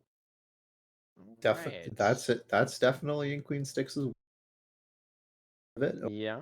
Here. You can eat the Maiden, I believe. Yep. That does do a lot of damage to it. Yeah. Kind of could be an angle there. Kind of the polar opposite of your is a pick that is completely focused on early game. Falls off an absolute cliff as the game goes on, does Nunu. For sure. Okay. That's an Elise picked. This is Yorick top lane that we first picked. It does. Yeah. Okay. All right. So, coding. How did you get into it? I'm kind of thinking about a career change as well. I feel like there's okay. you know, it's a valuable skill, undoubtedly, being able to code, right? It's like, what was that like for you? I wanted to make video games since I would basically learn that you could do it. So I went to coding camp when I was like 6, like a half day, one of those half day excursion things, and fell in love with Game Maker from a very young age and started coding and doing Warcraft 3 custom mods at a very young age, and it's just kind of always something I've been interested in. Went to school for it. So hopefully you still find some time to do some like some game have you ever like started a project for like actually making your own game? Is that still something that you want to do? I have worked on like some pretty big successful franchises, mostly in the mobile gaming industry because that's where a lot of the contracts are and where a lot of money is. We are going to see this last pick Mel. That's true. But yeah, coding definitely if you're looking to get into it. There's tons and tons of tutorials and options, just things available to you online. You don't need to pay for any of those boot camps. They're a scam. Don't do it. Okay. They just give you kind of a pressure and a time commitment that forces you to do it. That's why they're successful. Would just kind of recommend finding a project of a type of game you like to make and trying to do it. One of my personal recommendations is Brick Break, that kind of classic game. If you make it yourself, there's tons of depth to it. And when you're making it, and there's all the different ways you can go. I made a disco themed one as one of my very first projects. Interesting. I'll look into that. I guess we could get back to this draft a little bit now that they're finished picking champions. Yeah. And we just won't be too bothered about the order in which said champions were picked. We'll just kind of gloss over that. Yeah. Um, Not a factor. so yeah, that's right. That's right. It's just not. It's not relevant anymore because all the champions have been locked in, and this is what we're going to be playing with. So we do have Elise Vex as the mid jungle pairing for the Chosen Inters here, which it can work. That's a lot of burst damage for one target. It is a lot of burst damage, yeah, and they can follow up on one another pretty nicely. Yep. Neither one of them has necessarily like a guaranteed setup to actually start that combo and like guarantee you can land the burst, but it could theoretically work. Mm-hmm. On the other side, we have Mel Nunu, which also sounds like a lot of circumstantial thing. Nunu does have probably an easier time landing his snowball as opposed to the Elise Cocoon or something like that. Mel, I'm guessing, is quite good into Vex, the ability to reflect the ultimate. Yeah, definitely. Yeah, the Mel value in this game. So there is, I believe, it's great into the Cocoon and the Chain of Corruption as well. Or not the Mel ultimate. You know what I mean? The reflect ability that feels like it should be an ultimate but isn't. Yeah. But I believe it's actually a very bad interaction for Mel into the dredge line specifically. Yeah. Where if you like parry that, then you like pull yourself in. Yeah. So we'll have to keep an eye out for that. That could be a little bit dangerous potentially. But overall, I mean, I do feel like Mel is a really powerful pick. I don't know if this is an amazing draft for Mel. I mean, she does have a decent amount of front line to work with. It feels like, I mean, yeah, Varus and Vex are kind of immobile. Like you can fish with the root to try and catch people out. So maybe it is a. What do you think overall about the Mel pick into what she's playing against specifically? I think the Mel pick here is pretty good. The thing I'm really concerned about is for the Chosen Inters. How the hell are you going to stop Vayne from killing your entire team? Depth charge. Right, so it's depth charge into pressing all of our burst buttons onto her and hoping she dies. Yes. Okay. As long as there's a plan. I was worried we didn't have one. No, I think there's a exactly one angle of attack to deal with the Vayne in this game. Yeah. So hopefully that will be sufficient. If we do ever see depth charges being charged on people in mid to late game team fights that aren't Vayne, that could be pretty problematic. So we'll keep an eye out for that. It is. I think we can talk a little bit about this top lane matchup as well. So Yorick just happens to be playing into Set. We'll just pretend those champions were locked in simultaneously. Yeah. And what are our thoughts on that matchup, Storm? Set is going to absolutely dumpster him. Okay. This matchup as Yorick is pretty much unplayable because you do like a lot of these really short bursty trades, and Set is really, really good at short bursty trades. And if you ever go for a long fight as Yorick, you have absolutely no way basically of moving or getting around the Set W other than flash. So basically, if you don't have flash and you're fighting Set, you're gonna lose because he's just gonna hit you with the true grit. Unless haymaker. Yeah, sorry. And there is the possibility, I will mention it, if you are an absolute Yorick god like Slog Dog or one of those other a million Yorick Is that actually somebody's name? Slog Dogger. Dog? Yeah, Slog Dogger, OCE, Yorick, one trick, who is probably absolute crazy amount of knowledge, has made a whole YouTube guide called the Necronomicon on him. Wow. You can use Yorick W as like a displacement because it makes those to shift Set and not be in the truth damage thing. But that's the I have played this champion for 10,000 hours.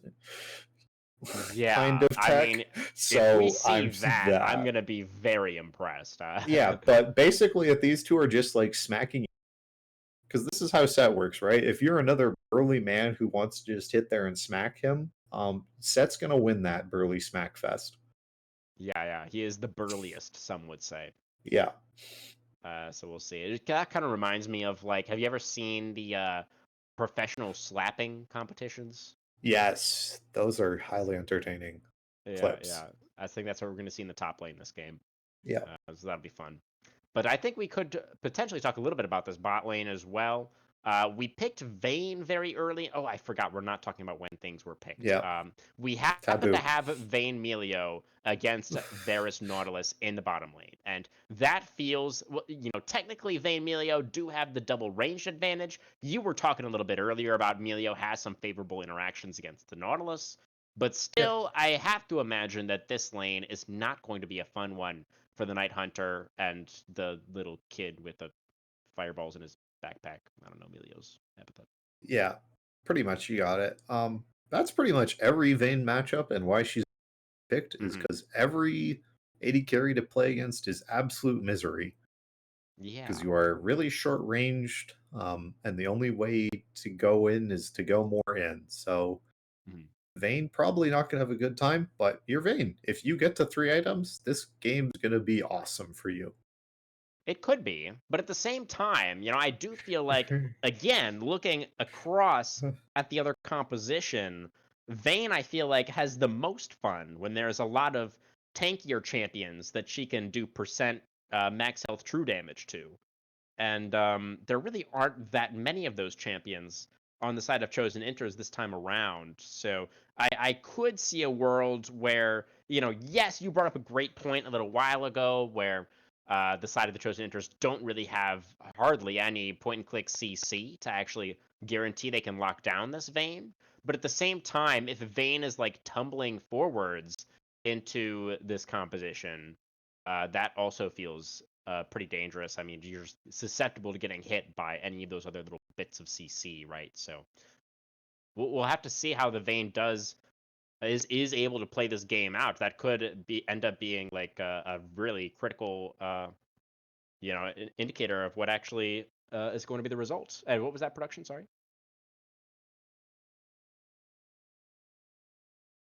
Okay, we're Okay. gonna go to a short break. We'll be right back for game 3.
All right, ladies and gents, and everybody else, League of Legends enjoyers of all sorts. Welcome back to Summoner's Rift. Our last game of the night, we've got the Chosen Inters back on the blue side, Glacial Spectre back on the red, where they were able to pick up their win in game number 1.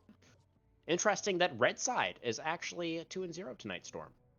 Yeah, and we do see this invade. Blind hook into the bush. Blind hook into the bush. Why are you a coward? Oh, didn't blind hook into the bush, but it's still gonna work out.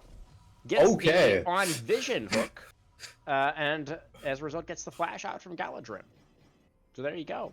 That could alleviate what you were highlighting was potentially a difficult matchup for the Yorick up here. Yeah, and you know what? I love to see it. It's a adaptation. This whole first games, you guys have just been staring at each other across the 5-point. So why not get something going and get a fish for this hook? You have drafted the things for it. there's always, you know, that possibility if the hook lands, you maybe start Eon Elise or something absolutely insane and get a first blood. But Yeah. Always happy to see teams when they have these level 1 tools like you're talking about.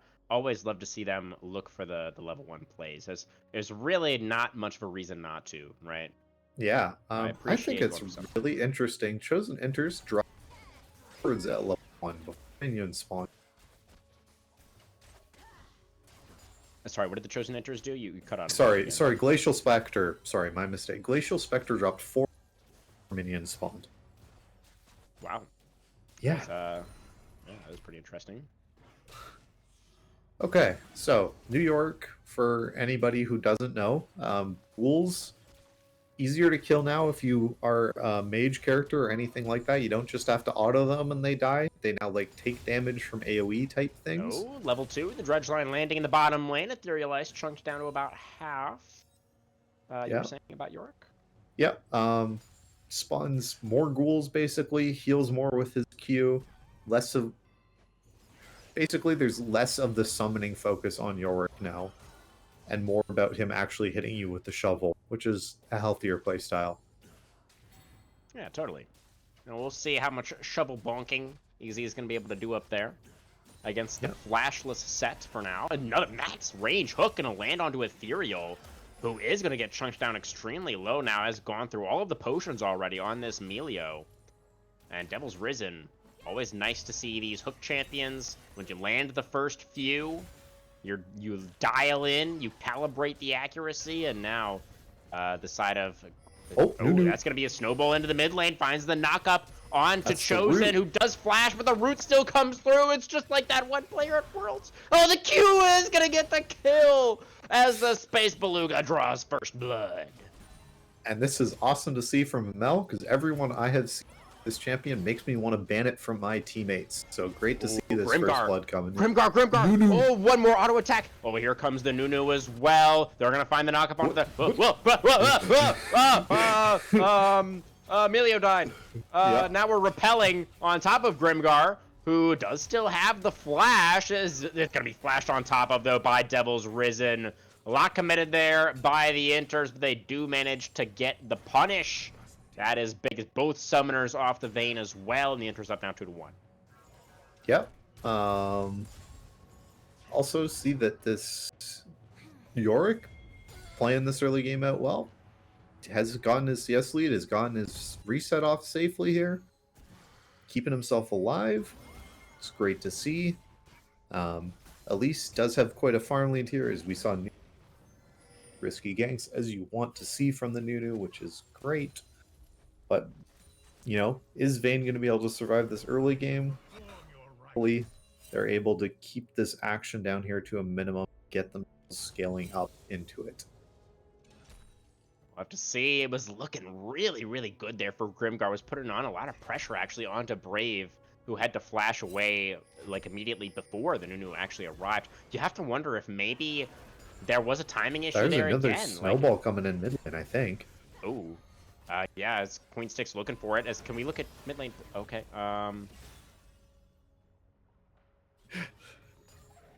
Spectator camera just trolling us a little bit. We're working on it. But yes, that snowball not quite going to find the Mark the Vex far enough back.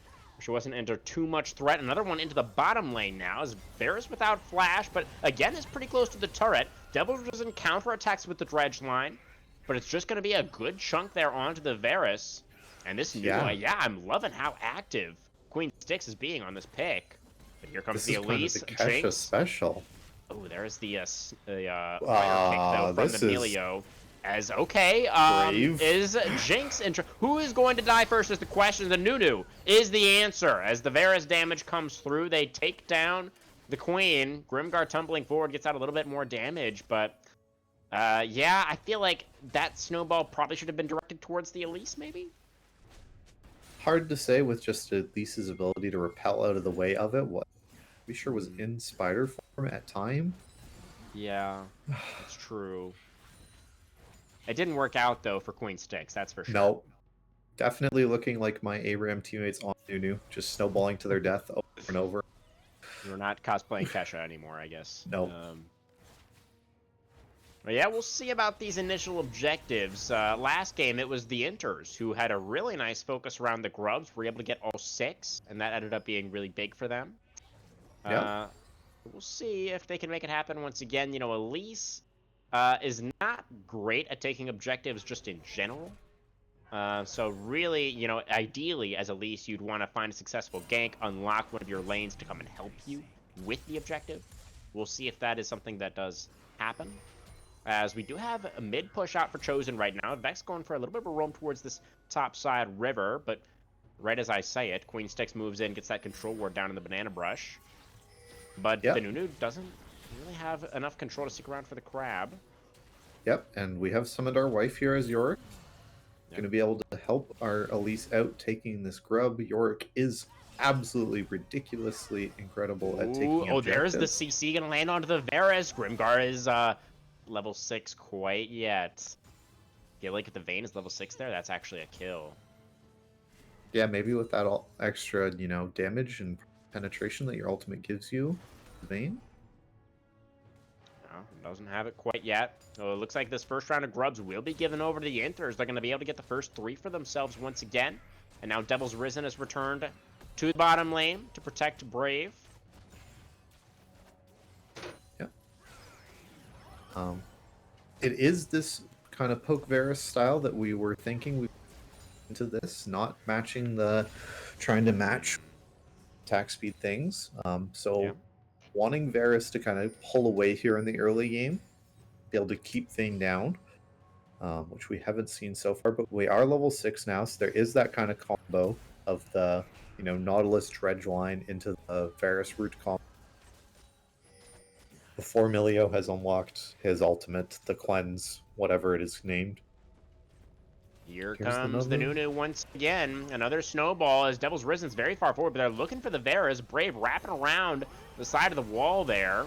Being able to get back underneath the turret. Nautilus, though, is in trouble. Devil's Risen doesn't have any way out of this one. They're going to give the kill over to Grimgar. Very nice for Glacial Spectre. They did lose out on the Grubs, and they lost out on the feat of Warfare as well. But a kill onto the Vayne is definitely good news for the Spectres. Yep. It'll just be interesting to see what this adaptation is here from Slayer Jinx. You know what Nunu's going to do. They're going to roll a snowball at your mid laner fairly soon here. So what do you do about that? Well, let's see. It looks like it's actually a Dragon start for the Spectres right now. As Jinx and Chosen trying to move over here to maybe have something to say about this. But Nunu's objective secure, it's very good. And there it is. The first Dragon going to be taken by Glacial. And now they could easily exfiltrate towards the bottom part of this river if they would like to. Do they want to? Beluga wants to fight this. Yeah, there's a potential moment of dissonance again there between the different members. But in the end, they will all make the decision to back away. That cocoon could have been absolutely massive, but not quite going to land. And now the Reflect going to prevent the fear from coming through as well. Beluga just able to walk that one off. Jinx is going to find the cocoon onto the Nunu, and Devil's Risen is here for the Bob, and the Elise does so much damage. Holy! That Yeti just got popped. Yep. As we were saying, cosplaying my ARAM teammates on Nunu, building full AP and getting one-shot by random CC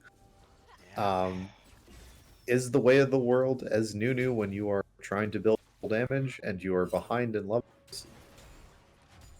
So, yeah, I really don't know if Queen Styx needed to go for a Leandri's this game. You have Mel and Vayne. That should be enough damage, no? Yep, it should be, but I don't think Tank Nunu does anything, to be fair. I mean, he lives longer, so that Mel and Vayne can do more damage. That's true, I guess. I don't know. We'll have to see. I mean, yeah, there's always the possibility, the dream Nunu play, right? Is where you're like sitting in a bush, just like you get the full channel on the ultimate. Yeah, an Empire ult named yeah. after Empire. Those pros just going for a nice little stroll somewhere else. Journey. That is interesting. The Krugs just are like, my Krug people need me. Yep. And they're just out of there. we do have our next round of grubs going to be spawning now in less than a minute. So very interesting to see if the Inters are going to be able to get 6 grubs for themselves once again. I mean, with a Yorick, that would be so big, right? That would give him so much pressure in the side lane, even in a difficult matchup, right? If the set is ever not there for any reason, then the Yorick, you just blink and 2 of your turrets are gone. It's like, yeah, I'm really interested to see why Galadrim hasn't been just fighting him and trying to win early on. well, This yeah, another is Queen fight Stick here in the Star. river. Getting Yeah, some burst down. Nunu gonna look for this first grub at the very least. Should be able to get it with just the Q. Yep. Smite's actually still on cooldown for the Nunu at the moment. Gonna have it back relatively soon. So now we have multiple members of the Inters moving over That's a to try to reflected contest stun. this. The stun that's is true, down. but now Beluga doesn't have it. There's the flash for the dredge line directly onto the mill. The depth charge knocks up 3. It's a massive engage from the Nautilus, but the full channel on the Gathering Storm from the Nunu. Oh, but the showstopper from the set. He's so close to taking down the Nautilus. He's flashing forward to try to get that last little bit of damage onto the support, but he's not going to be able to find another cocoon, and a double kill for the Spider. Glacial Spectre ended up being outnumbered for that play, and a big win for the Inters. Yep, and I think we just saw down bot lane, Grimgar on this Vayne was able to get this solo kill on the Varus, getting some revenge for getting poked out all game. Yeah, definitely. So Grimgar is starting to feel like the one hope for Glacial Spectre in this game 3. And look at all this damage from the Yorick. He didn't get all 6 of the grubs. Of course, 1 was taken by the Nunu, but still, I mean, this Maiden, Yorick no, is going to why be... are you so stupid? Okay, she's running away. Come over here, Maiden, you stupid... No. Yeah. Yeah, that would not be very in character for Yorick to be so aggressive with his Maiden. We've got another dragon coming up in 45 now. Yep. And let's see. I mean, that Devil's last Risen's gonna face check into a Nunu. And that is gonna pause the game. Okay, there's a DC. Okay, There's a the team that's about to engage is the pausing. Yeah, this is not a Fnatic situation. Yeah. Yeah. So, let's see here. Let's take stock while we have a moment. Yeah. The Chosen Inters are up a couple thousand golds, and they're gonna look for this next dragon. It felt like around around the grubs rather, that last fight that we saw in the topside river, it definitely felt much more controlled right from the side of the Inters. It felt like they got the push in their lanes. They were able to bring multiple members to collapse in towards the fight, and it also, I felt like it was more cohesive from their side. It felt like a clear voice coming through from the Nautilus saying, like, I'm going to look for this hook right here, flashes forward, finds the mega engage on that Nautilus, and then the team was all ready to follow up. So they are looking like the better team fighters so far, I think, in this game number 3. And it feels like they've got a little bit of a setup this time as well. You know, obviously right now it looks like the Nautilus is potentially in a bit of a difficult situation, but when you look at the wave state in the bottom lane, I mean, look at where Brave is. The Varus can rotate over so much easier than the Vayne right now, you know, despite the fact that the Vayne has a shorter path there into the Tri-Brush. What are you thinking about this freeze frame specifically? Current situation. Yeah, I was just going to kind of say this is kind of as Nautilus. You're in a nightmare scenario, right? You don't have flash. You have basically no teammates around, and there's, other than your Varus. Has Aftershock, though. Grimgar is just coming back to lane here as well. Just solo killed your AD. Worried about that. One thing is there isn't that much follow-up kind of initially available after the snowball hits you, so you should be able to be okay, but in the overall game state in the freeze frame, it's going great for Chosen Inters. Your Yorick's split pushing away, they're looking good. Your Elise is fed early, she's done her job, she's gotten her kills. Yeah, Varus is slowly building up towards his lethality. Vex was able to use their combo efficiently once the kind of shields were down from Mel, showing that you're talking and communicating about this. So, Chosen Inters together looking good. It's going to be kind of, the Grimgar show, though. Are they themselves able to put the team on their back and just bring it back? Vayne's a champion who can do it. Sure. I'm sure Yeah, it we've all had was. those games where a Vayne goes 0-9, just drags the game on, and the Vayne hits 5 items, and you just can't win anymore. So, Sure, yeah. Can definitely see it. Hopefully this game doesn't go that late. That would be a bit much. yeah. Do you want to But talk? yes, go ahead, please. I was just going to say we got some kind of other parts of the league. Some of the results are in. If anybody wanted to hear about any of those, No Core Gaming was able to 2-0 Definitely Not Huracan. Okay. Conduit Sun lost 0-2 to SFC, which I cannot remember who that is right now.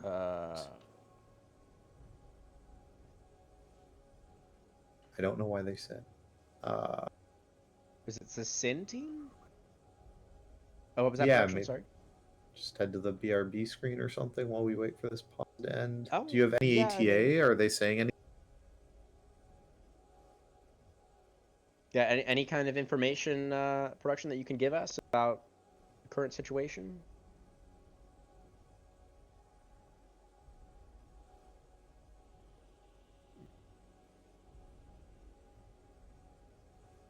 Okay. Yeah, I guess that's fine. We'll just take a quick break, guys, and then hopefully we'll be back soon with the rest of this third game.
All right, guys, we're back into it. And when we left off, we had the freeze frame, or Devil's Risen is like, you might be wondering how I got here. And is still here, is still surviving. And in fact, it will be Glacial Spectre for... Oh, it's just the pause here, guys. Production, it's okay. This is all very standard and expected. Nothing to worry about. We'll be unpaused after the pause. Pause is now unpaused. So, all good. Yeah. And we still have a dragon spawning soon, Storm. Yep. Again, as we were talking, heading into the break, it's on Grimgar. Oh, On Galadrim! Oh, the ghoulies! The ghoulies are gonna take him down. There's the shovel. Is gonna get it done in the end. It's so easy for so easy. Yep. Absolutely insane that this York has been able to play this game. As long as you have the he's gonna maiden, know. York There's the final hour win. coming out from Grimgar. Feeling the pressure, feeling like he has to be the one to make something happen. Tumbling forward, takes down Brave, but trades himself in the process. And now a battle between the jungle support duos. Oh, but now here comes the Vex. Not going to be an honest 2v2 as Chosen gets in there with the Shadow Surge. Takes down the Nunu.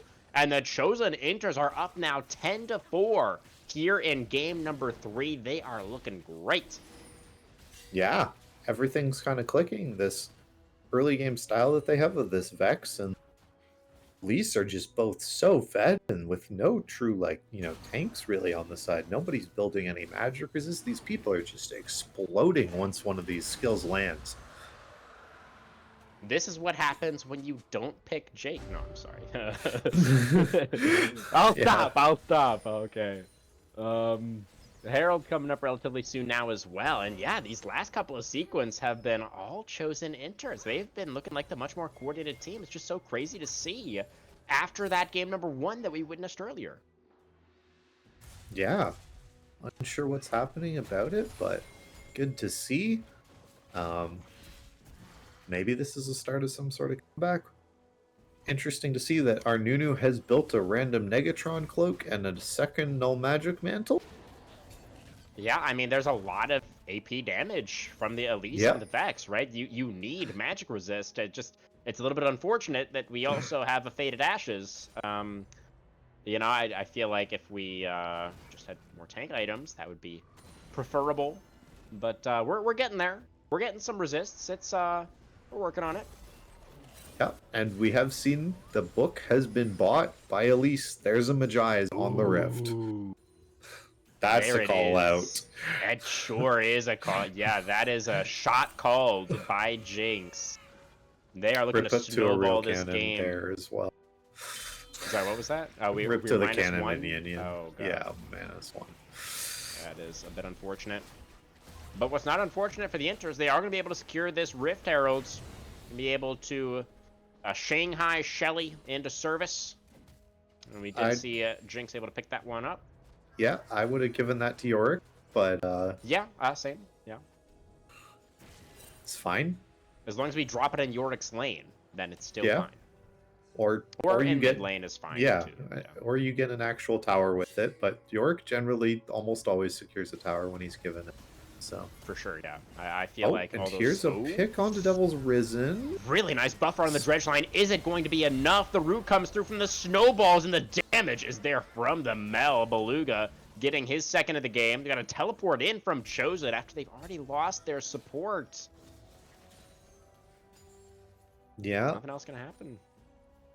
But unfortunately, as a Nautilus, that is your job, is to go in and die like a hamster. Heroic deaths only.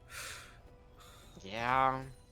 And you're trying to put yourself in positions where you can look for these. Oh, there's another engage happening. Grimgar's just going crazy, tumbling forward, takes down the Varus, but has to trade himself for it again. And the Shadow Surge is going to connect onto Ethereal, who already used his little fire kick thingy. Oh, but the Mistral Bolt is not going to land. And that means the Milio gets to walk away. Yeah, and Slayer Jinx is going to drop this Herald. Hopefully, this means they get Galadrim this. is actually here to try to defend this. The charge does get the turn extremely low. The fear connects onto the Set, who didn't even get the opportunity to press W. The burst damage from the Elise and the Vex is just insane, as Queen Stick's gonna get knocked up by the depth charge. Shelly even getting in there for the assist, as Chosen gets the last hit on a spree now with this Vex. And the map is already starting to fall apart a bit for the Spectres. Yeah, and York's just picking up some of this free gold, extra objectives. And you gotta be saying as Grimgar here, right? Just let me carry, just slow it down, right? Just let me get to these items, but they themselves are the ones going in. That's true. Oh, Yeah, God. I feel like Grimguard needs to take a deep breath right now. Like, you need Yeah. to reset. He's clearly, it feels like he's panicking because he sees the map is starting to fall apart a little bit, but you have to remember, you're playing Vayne. As long as you can keep the base intact, I feel like you're fine. Like, you can just play to scale. You can just clear out these minion waves as best you can. You got a dragon earlier. You're gonna have some time. It's even an Ocean Soul. Like, it doesn't even really matter that much. Like, Yorick is gonna get some value from that Ocean Soul, but, like, honestly, you have time. As if you're a Glacial Spectre, you should be taking this game, I think, very slowly. Yeah. Trying to come back any way that you can. Just look for opportunistic plays. Don't be flashing forward. Don't be like diving underneath turrets to trade 1-for-1 with the Varus. I just don't think it's necessary. And yeah, gonna be curious to see with Galadrim here what's happening top lane. We haven't really looked much at it, but Yorick has just been absolutely dominating what I think, and from my experience, has been just a matchup that feels almost unplayable. Yeah. I mean, you were very clear in your assessment of that matchup in our draft discussion. You're immediately just like, Yorick can't play the game. But he's played the game quite a lot. He's going to get snowballed. No, never mind. The Maiden tanks the snowball for Yorick. Now he's going to be, oh, look at that damage from the shovel. Tries to flash out of the ultimate, and it doesn't even really do that much damage because the Nunu started indexing into tank. The shovel comes down once again, and the Maiden doing so much here, healing the Yorick. Puts the Nunu in a cage! Queen sticks. Just eat it. Just eat the Maiden. Easy. Thank you. Yes. Not able to get in there for another shovel hit, and now the flash forward from Galadrim. But the damage. Let's steal. Get out of the true damage. Oh my goodness. Oh, that was so close. Easy. Almost went 1-for-1. But in the end, he just bought a whole bunch of time, and his team got everything on the other side of the map. Yep. That's Huracan and Dragon down. Might even be a tower here. No, there's the wave clear there. Yeah, they are going to be able to defend the tower. Beluga will defend the tower for now, but look at the 5 grubs just chipping away at it. I think it's gone on this wave. The Mel can't defend it after all. Yep. We'll say we did, I think, get a tower kill top lane. Don't think it was at a bounty stage yet. I don't think the game is that doomed in the eyes of Riot here, that it's only a 3 or 4k gold lead. Nunu going to find his blue buff has been taken away. Yep. Alongside the dragon and the Otacon. Has finished this Scanic Road. Going for some of those tank items that you were so happy. Oh yeah, I think it's a great buy for the Nunu in this one, Canic Rookern. I feel like even you could go for a Spirit Visage as well. I think would be great. I mean, if you do somehow manage to get a couple of these Ocean Dragons as well, think about the healing from the Q. Could be really nice. But I don't know if the Spectres are going to be able to last long enough for the Nunu to really get to that point where he's tanky enough to withstand all this burst damage. It's starting to feel like the game is kind of accelerating away from them. Yeah, it'd be interesting to see if Vex decides that they're going to upgrade. They have a Dark Seal sitting on 7 stacks. That is money territory of buying Image Eyes is gold efficient. That would be fun. The double book situation. Yeah. Whole library for the Inters. Pretty nice. And Grimgar has finished their 2 core items now of damage. Now they just need to build whatever resist and basically any other item they so wish as Vayne. As long as you have those 2, your build works out. I feel like a Wit's End could be good here, right? Get that little bit of magic resist. Terminus. Oh, there's a dredge line gonna land onto Grimgar! They caught Grimgar with just the raw hook! Just a straight up hook from the Nautilus! And they just blow away the Vayne just like that! Yeah, and that's through barrier and heal as well. Yeah, I mean, once the CC lands, you're just gonna die as Vayne. I don't even know how that happened though. Like, yeah, crazy. Well, that is going to be the kill in addition to that tier 2 turret in the mid lane, And the Inters are really, I mean, right as I was talking about it, accelerating the game. They're getting so much right now. Looking for the tier 2 in the top lane as well. Galadrim, you can't even be here. This is illegal. The weak side police are coming, the showstopper, to try and get away from this one. But the officials are still in pursuit. Galadrim is going to be able to get away. The tier 2 turret will not survive. And now the gold lead is up to about 5.5k. Dragon in a minute. Soul point for the Inters if they can get it. Yeah. Interesting to see. We are building towards that wit's end, like you talked about. See that null magic mantle in for this Vayne, trying to avoid that one-shot scenario. Shadow Flame completed now for this Vex for that extra burst and crit. Elise having that Zonya's Hourglass done now after upgrading from the timepiece, whatever they call Zonya's. Oh, is it Seeker's Arm Guard still? Okay, yep. Perfect. Oh yeah, lots of item spikes. As you're highlighting across the board, and it does feel like a fight that the Spectres are gonna have to win. I mean, well, do they? I mean, Ocean Soul, it could be a lot worse, right? Yeah. And you do still scale well later on into the game, even if you do give up this dragon. I mean, this is the infamous call of me, but this is the point where you go, hey, we have Vayne, let's go try and kill Baron. Ooh, I would like that. I would really like that. But Queen Styx is not by the Baron at the moment. Was almost going to get picked off there, but is fast enough with the phase rush to get away. But Devil's Risen still trying to hunt down this Yeti. And there's the depth charge. There's all the CC. As I guess Queen Styx was just like hovering around there to try to get a steal or something. But the rest of the team was nowhere near. Yeah, this is a 1v3 opportunity here. Flash away from the face breaker, yeah. That's the wife down. Wife down. Now, the Baron, obviously, I mean, they don't have their junglers, so there's nothing they can even threaten at all. There's nothing really that Spectres can get in exchange for that dragon, so that's just going to be Soul Point given over. And still the gold lead continuing to grow in favor of the Inters. I wonder if they could even now look to try and set up a Baron. Yeah, with the Yorick damage, you have enough damage to kill Baron, generally. He does so much damage to objectives. All of his pets that you can summon. Well. Yeah. Love to see them get that just pink ward into the pit and just kind of start threatening and make Glacial Spectre come into them. I feel like it would be a really good play. Let's see if they decide to go for it. It would be a bit aggressive. You know, more aggressive at least than just waiting around for the next dragon to spawn, which I guess would be the other option. Yep. And you just kind of send Yorick down towards bot lane here, probably. That's where the...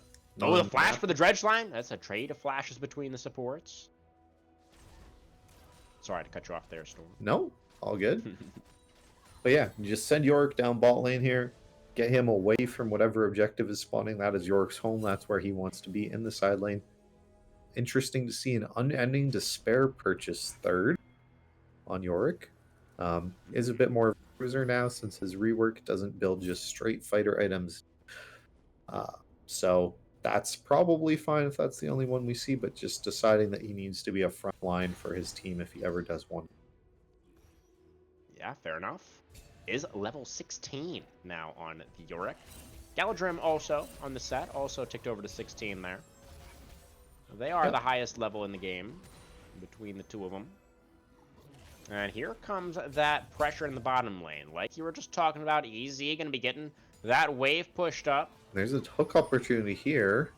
Ooh, very close. Grimgar almost getting hooked again there.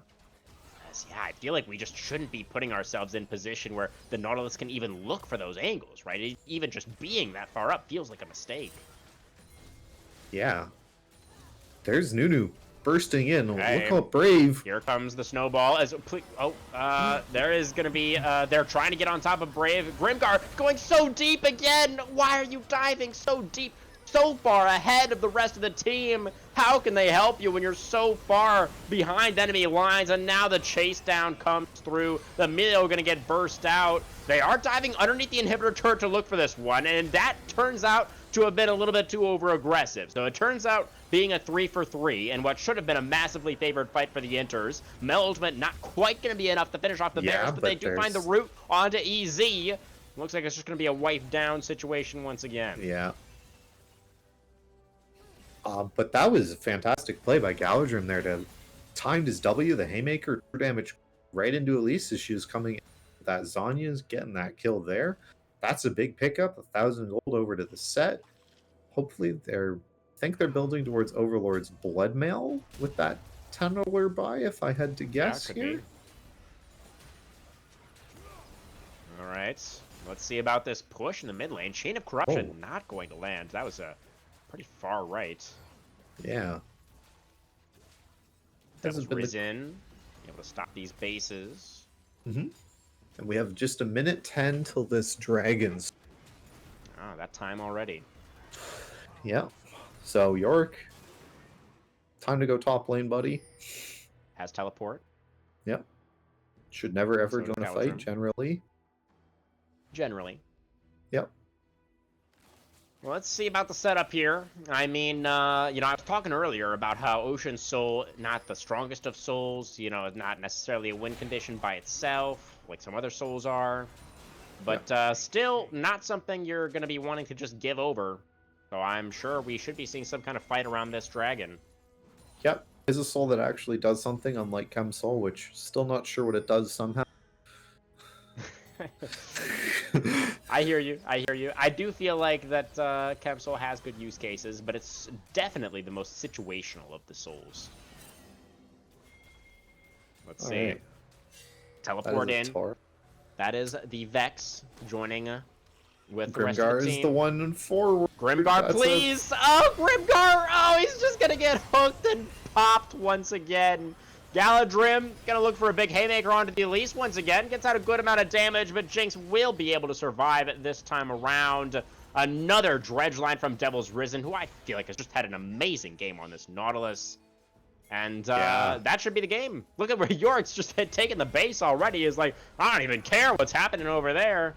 Yep. I don't even need to win. His team won the fight also, but it wasn't even necessary. He is going to flash to the other side of that snowball.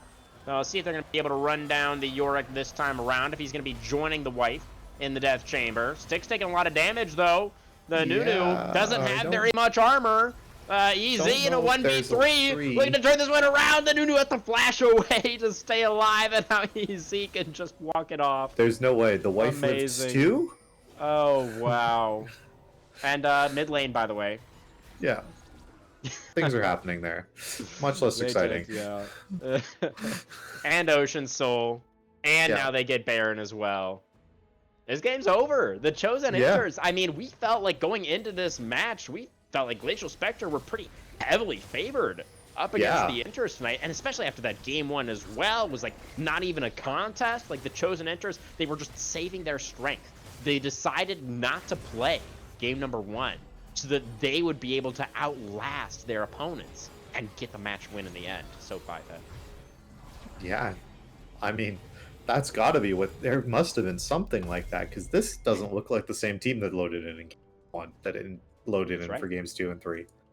Agree. Yeah, the Inters have been great in these past couple of games. In games 2 and 3, they've been fantastic. Yeah. So he's here, just gonna keep chugging along on the sideline, just not be where his team is, and then go take all these objectives. Elise has done her job. She has 21 Magi's stacks still. Vex upgraded her book, has 12 of those. 4 items on your 80 carry. What do you want? They want a Nexus Storm. Yeah. That's the last thing that they want in this game. And I think they should be able to get it. Loving this formation as well. You already got the mid inhibitor. You've got the 4-man in the bot lane. You've got Yorick pushing in top. It's perfect. It's amazing. No notes. They should be able to close things out from here as long as they play patiently with the Baron buff. Here comes the Nunu, like you say, finds the knock-up onto the Nautilus. This is Nautilus's job, though. He does taxi, the set uses him to taxi towards the back line, but the Nautilus just flashes out of the Haymaker. That dredge line almost landing, not quite. but they're just buying time. The Nexus is going to drop. Easy ends the game with this wifey. There it is. Chosen enters 2-1 in tonight's match. They could still make a push towards those top 4 spots. Wow, what a comeback series. Something that, as we were headed out of game 1, literally went to each other, man, this series is actually over. Why are we here? That's right. And the Chosen Enters showed us why we're here. What a They sure did. fantastic game by them. Absolutely right, Storm. Yeah. Yeah, I mean, we had our questions about the draft. We were memeing throughout the whole draft discussion. It was like, oh, Yorick B1, that's so troll. Like, we're not even going to talk about this. And then he won the game and did the most damage. He did so much work in this game with the B1 Yorick. It was absolutely insane. Made us look so silly. Yeah. I mean, you just got to feel that Glacial Spectre, you got to get some scrimbucks under something. There's got to be something you can salvage, because this was a bad showing, to be honest. It was, unfortunately, you're right. Yeah, you know, we can hype up Chosen Enters, and they definitely did play well, but Glacial Spectre, I mean, particularly in that game too, I feel like was the most egregious. Because they just were not playing together at all. And I do feel like those problems kind of persisted here in this third game as well. I mean, I feel like we kind of saw that the way that Grimgar was playing out those fights. It felt like you could feel kind of the frustration from him specifically. Yeah, they were just not able to get it together. But yeah, a great showing from the Inters, as we discussed. I definitely know who my vote is for the POG. But, you know, honestly, there's several strong contenders for this third game from this showing for the Inters. What are your thoughts? Yeah, I mean, for the Chosen Enters, I think there's definitely 3 main people I'm looking at.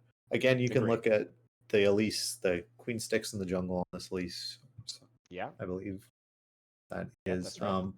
played absolutely incredible. Got the ball rolling early. Did so much.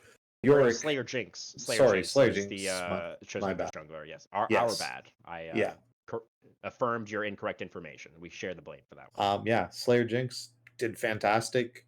Got the ball rolling in every way. Unlike Nunu, just punished him. Nice one.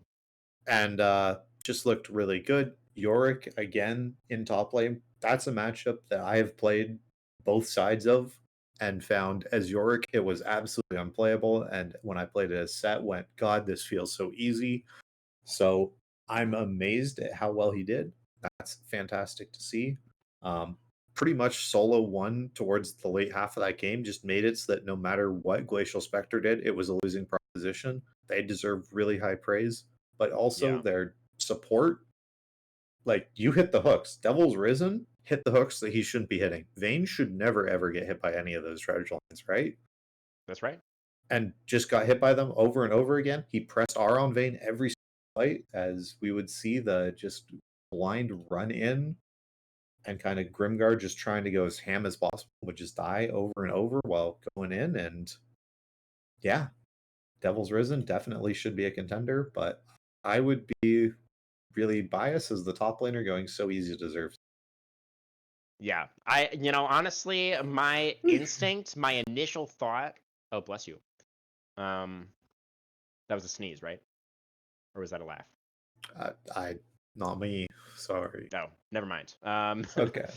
Anyways, yeah, that was my first instinct, was to toss my vote over to Easy on the Yorick. I felt like, as the game ended, that was like perhaps a bit of an egregious example of recency bias.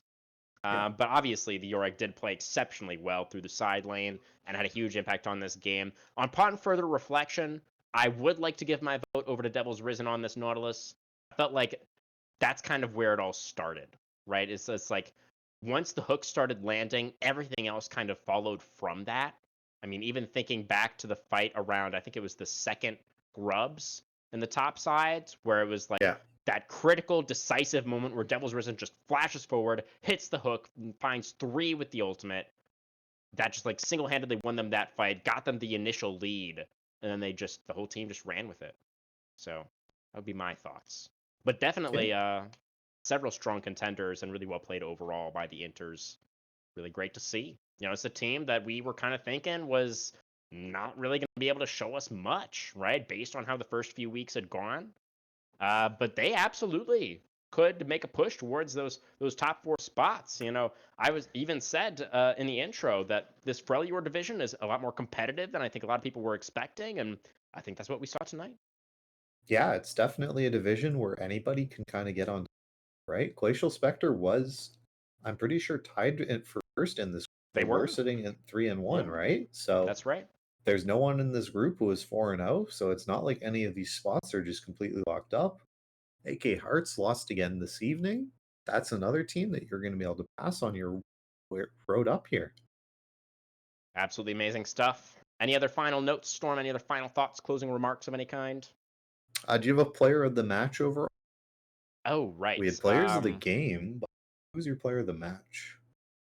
I mean, if we're talking player of the match, who was Jinx on in game 2 again? The Skarner. Oh yeah. Yeah, I kind of like the jungle vote for player of the match. Although honestly, Easy was really good on that Gragas in game 2 as well. Yeah. I feel like it has to go to one of them for player of the match. I think so as well. It's definitely between the two. I think just the lane matchups that So Easy played through and just dominated on, they would get my vote. I like it. I'm Yeah. down to align for the top lane vote this time around. All right, perfect. Sounds good. Yeah. Well, besides that last order of business, anything else you wanted to mention, Storm? I think that's it. Thank you again for coming out, guys. I'm sure Chris has to say and has his own shout outs. Of course, of course. Not really too much to shout out.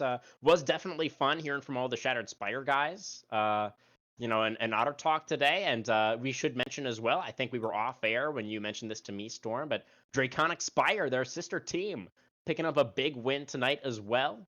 So shout outs Yeah. to all those Spire guys. And yeah, just thank you everybody over there in chat. Thank you everybody for watching. From myself, from Storm, from Ravens here, and everybody at Blue Otter. We appreciate you all very much. Don't forget to tune in tomorrow night for Week 5 over in the Platinum League. It's your boy Chong Solmo holding it down over there.